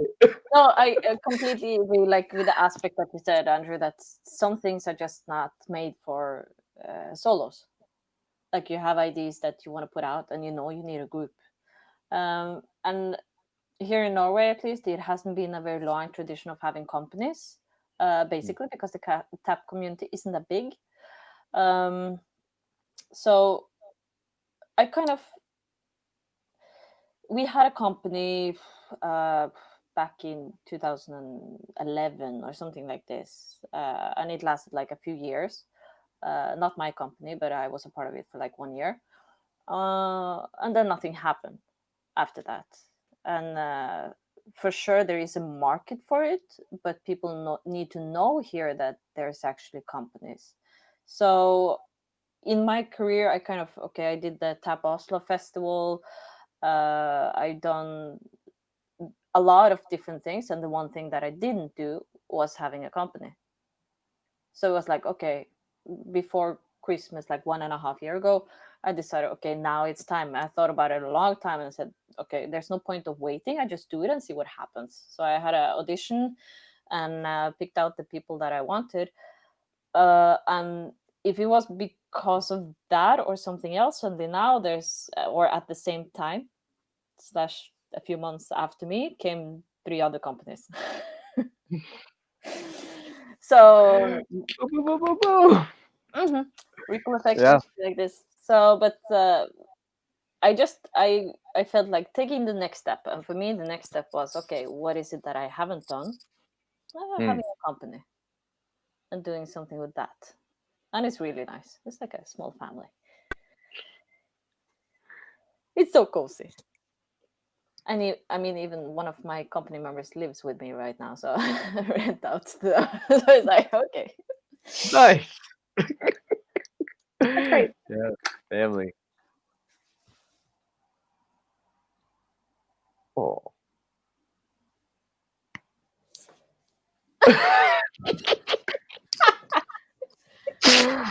Alex, come on. I feel that it's like periods. Sometimes I like teaching more, sometimes I like performing more. It's like it just changes from day to day to how I feel, or from week to week. He's Yeah, really I don't I, think cool last year. I don't I think I think I have can an live. element. Yeah, me neither. I think I can live with 3 at the same time. Hmm. I need to live with the 3 of them. Mm-hmm. It's like a package. Yeah, I think the one that it's funny. It's like I try and figure out, okay, well, which one can I live without? Which one can I let go of? And then if I say, okay, well, I can let go of choreography, and then immediately my mind's like, yeah, but you remember how this felt and this felt when you did this and when you built that piece? And I'm like, oh, okay, so maybe not. Yeah. But I do enjoy seeing other people dance a piece that I've choreographed. And that was an interesting shift. Like the first time that I had Cats Paying Dues perform a piece that I wasn't in, I felt like I don't know, I felt like a dad or something. Where I was like, I'm backstage going, I'm nervous for them, and like I was so excited when the piece ended. I was like, ah! So yeah, and then that made me start to question, like, well, do I need to perform and do I have to be on stage? And just realize that, well, you don't have to be in everything, but I think the stage is still a wonderful place.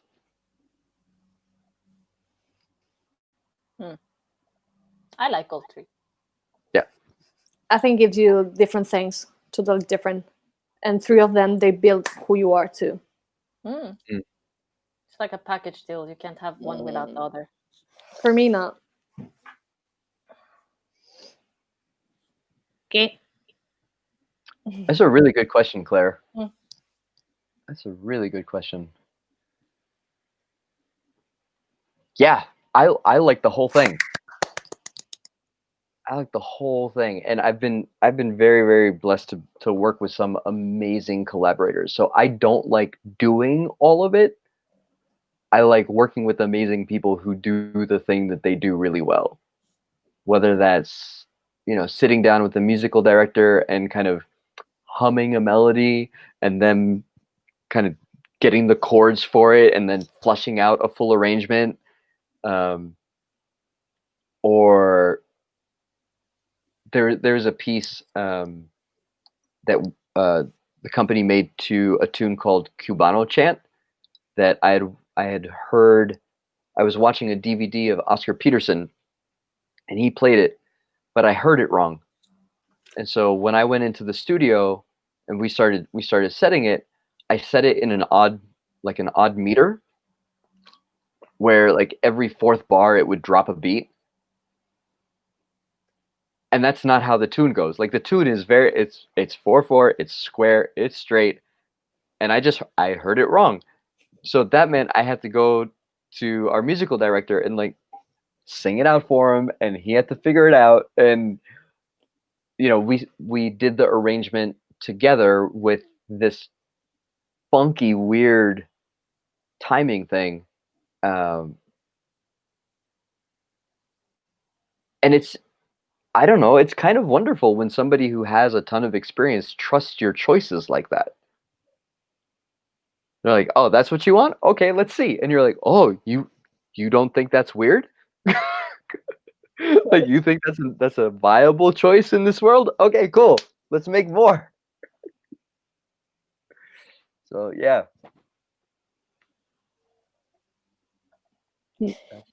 Well, I'm working with a composer for my things, and for me, that thing.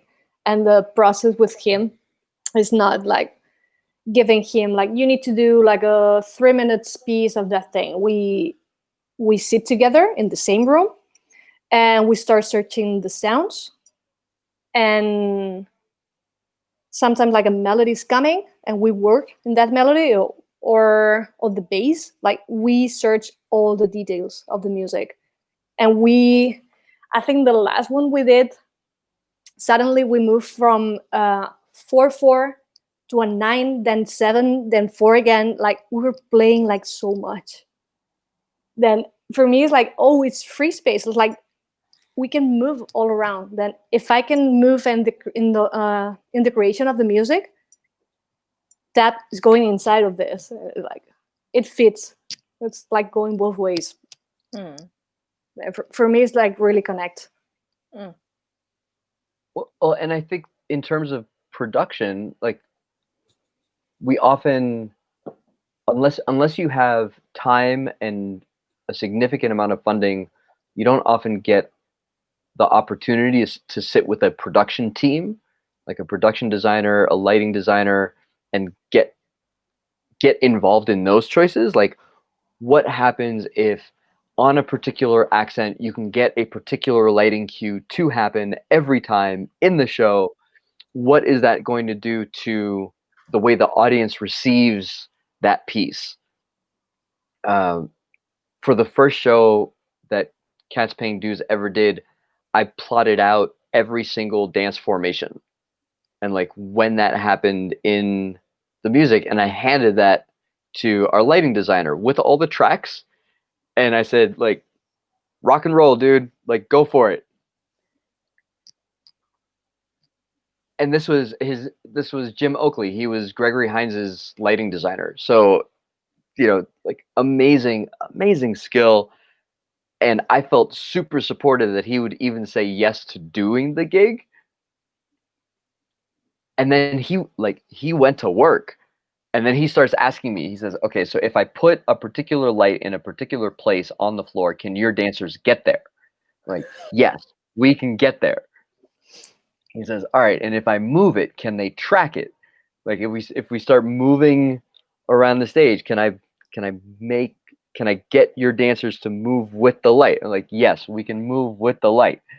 So we start having like these skill set discussions of what it means to be a dancer on a stage when you're not only dancing with the music, you're dancing with the production folks who are up on the booth, who are doing things to amplify what it is that you're doing. And that just, you know, it flushes out the skill set.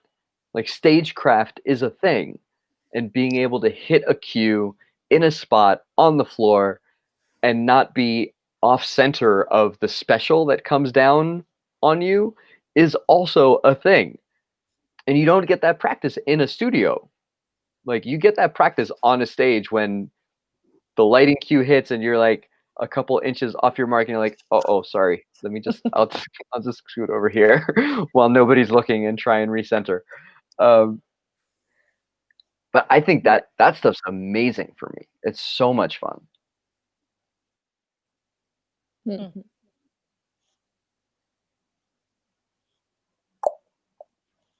We're gonna, yeah. I think there are at least 2 more questions, right? Yes. Nice.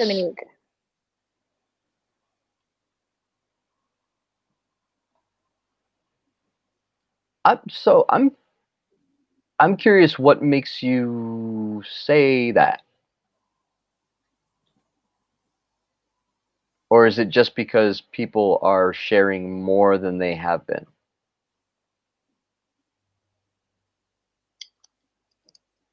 Because, like, I mean, for instance, back at you. For instance, like we're doing now was me and Estefanía started this because of the intent to actually give our students something when we couldn't give classes. Like finding different ways to still focus on tap dance when you cannot be in the studio. So from what I see, the intent of everything that's going online is just finding a different way of our normal tap life. Not necessarily just to share, but like Tap Fam Reunion also, it's a project that maybe would not have happened online if this wasn't done. But right now, everything is happening online, so we can see it more easy than if it would just happen in New York. Dominique says, maybe I'm unaware of creation happening that isn't shared. Yes. That's kind of all our context, right? There are musicians who are writing songs that will never make the light of day there are poets who are writing poetry that will only stay in their journals. And I would believe that there are dancers who are dancing whose dancing will never come to a stage or never make, I mean, in our context now, never make a video that gets to Instagram. Mhm. I think the challenge that we're seeing, or the shift that we're experiencing, is that in order to have a place, because all the venues are closed and because we don't know what's going to happen in 6 or 8 or however many months, dancers are looking at ways to create online because that's the only outlet. And it's almost like, I think there's a little bit of fear. I know there was for me when everything shifted, that if you're not active online, you disappear. Right? There's no way to be involved with your community, with your audience, with your people,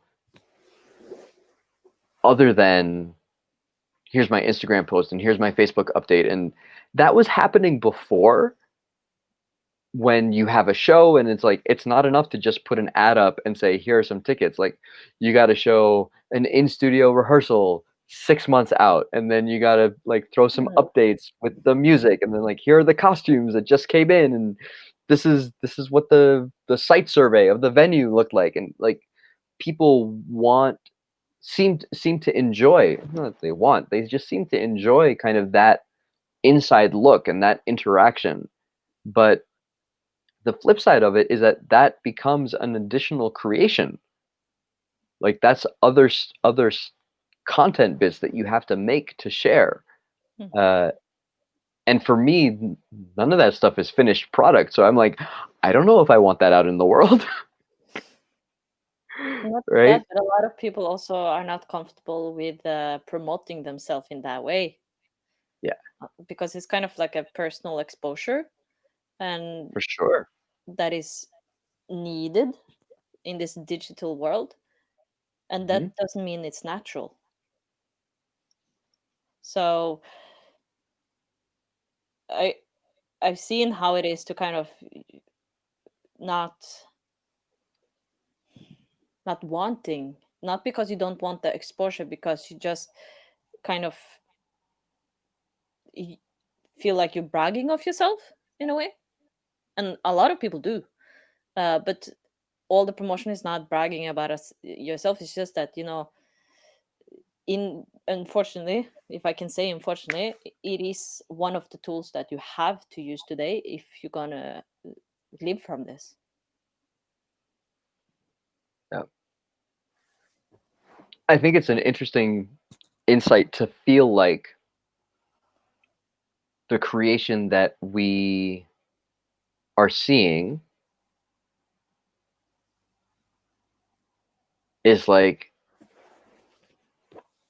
it's almost like, even in a context where you're supposed to get an inside look, like you're supposed to, like, somebody goes live in their practice session, right?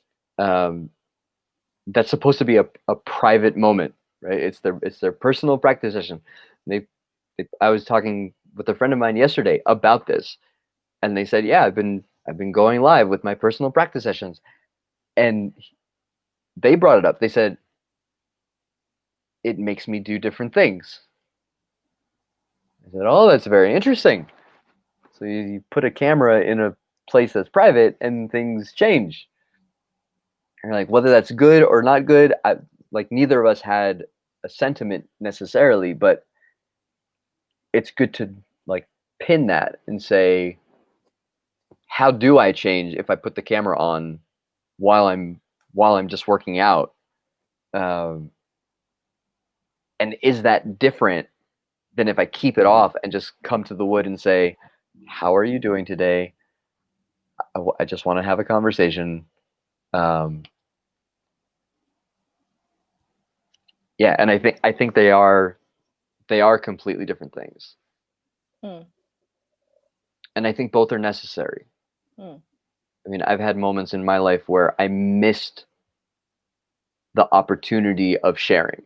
It was like too much in the room on my own. And the sharing could be like bringing two other people in the room and just like, I want to share this space. It doesn't have to be bringing something to a stage. But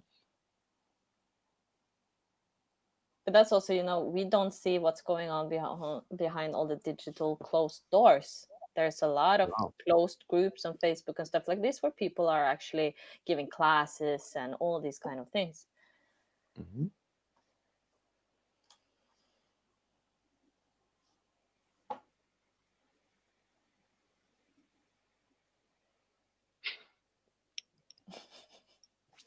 Alexis, go home. What did you wish you were or become when you were a kid? Like, right? Did you dream about I wanted to become an astronaut. Aww. Yep. Oh man. My dream was dancing. What? I remember was dancing. That's awesome. Yeah, same with me. But in the beginning, it was ballet dancer. I do not have the physique for that, so that's completely fine. My sister is living that dream for me. Oh, she's so cute. She's not here. No, she's not here. She tried to call me. Oh. But yeah, that's great. Like, it was dancing. Yeah, like if you could pick anything in the world, not tap dancing.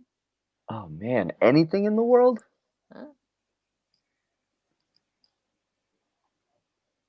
Would it still be tap dancing? I'm thinking I'm on the spot that I want to be.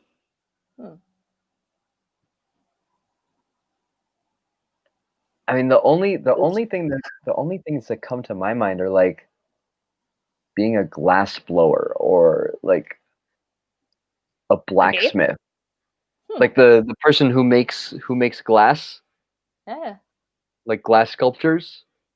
Okay, yeah. Or if you make like ironwork. You can do it now. Go.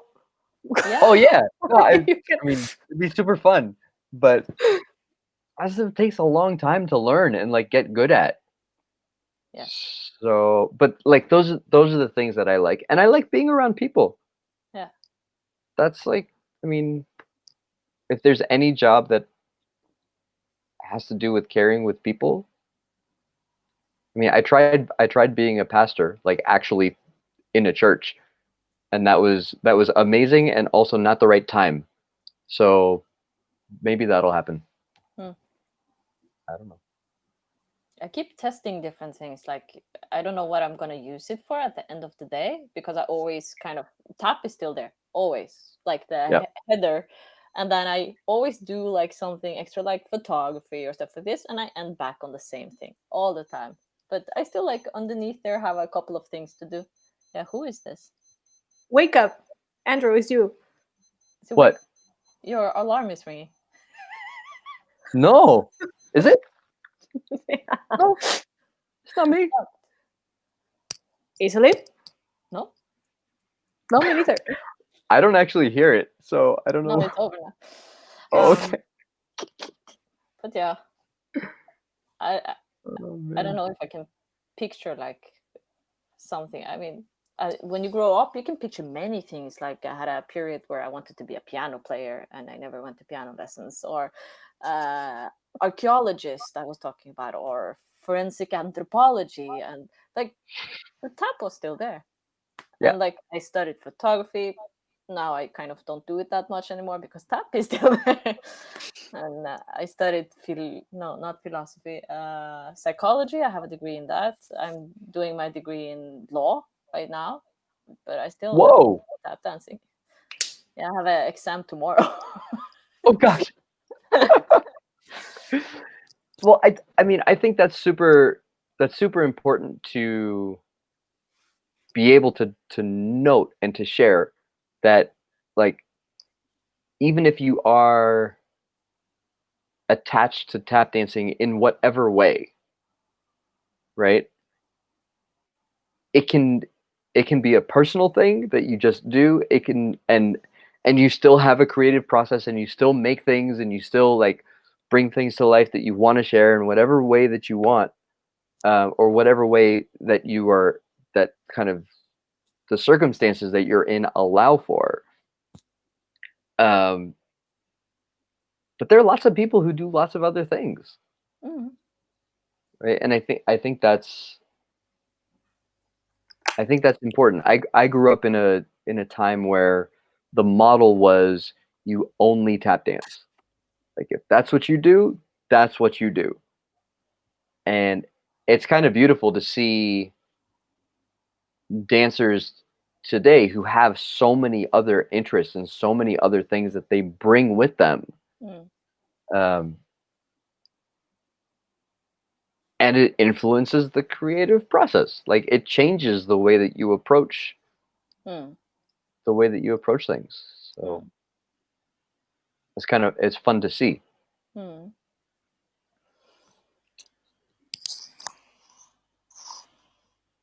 What way do your creations reflect you?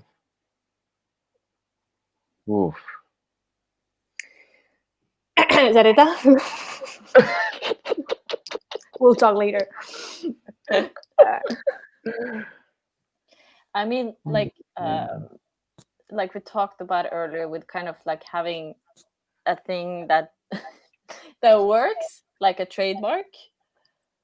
I think that's a reflection of you. Like, what are the steps that you are comfortable with reflects you. So what you create will also reflect you, because that's what you feel and what you want to do.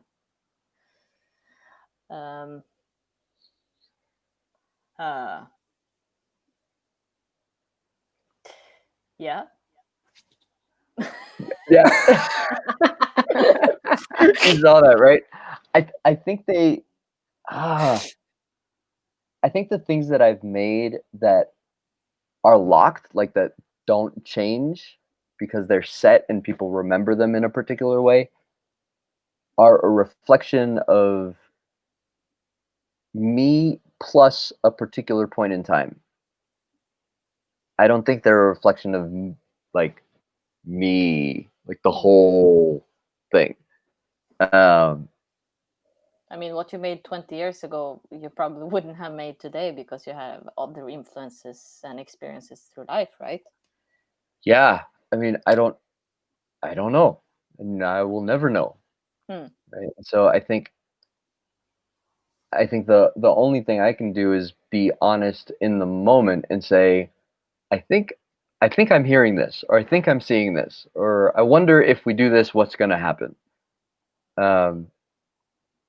And in answering those questions, I learn a little bit about the stuff that I like, and the way that I hear things, and the things that I see.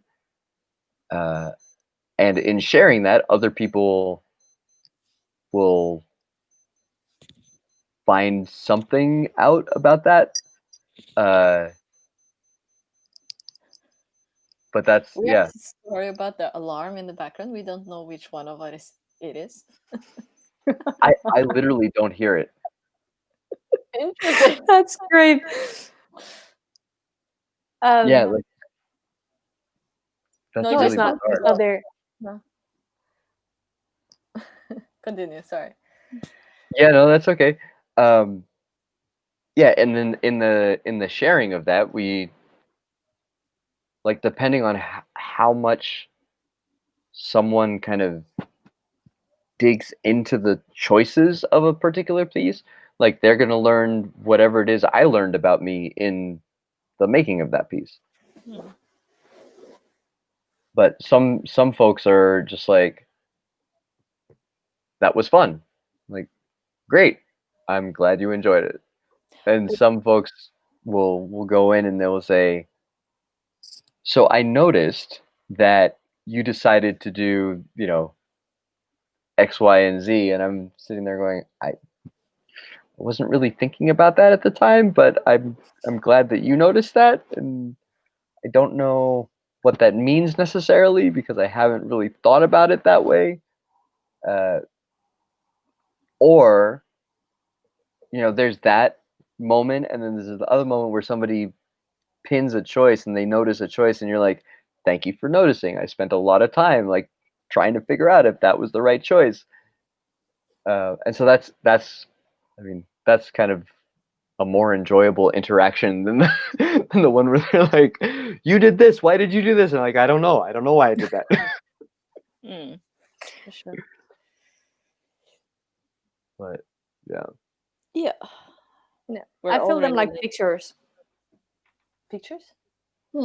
Pictures from, like, if you see an album, see the pictures. I feel like creations are pictures.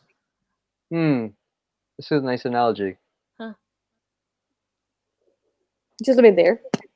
Yeah, like kind of like chapters. And done. Yeah, I mean, we already talked for like almost 2.5 hours, and people are still listening, and that's great. But I think amazing. that, the next time we have like the topic is the business plan, or not the business plan. The business plan. How to write your tap dance business plan 101. That's next week's topic. So bring your notepad. No, please no. I can't phrase it right now. It's on the poster. But if there's anything like really bugs you and you have a question for this, write it in the comments of the video after we end, or keep it for next time, and we'll try and answer then. Yeah. So, anything else? Last word? Life is Thank you. Pictures. Thank you for joining us today. Lovely. And hope to see you next Wednesday. Same time, same place. We're excited. Cool. Bye. Bye. Ciao.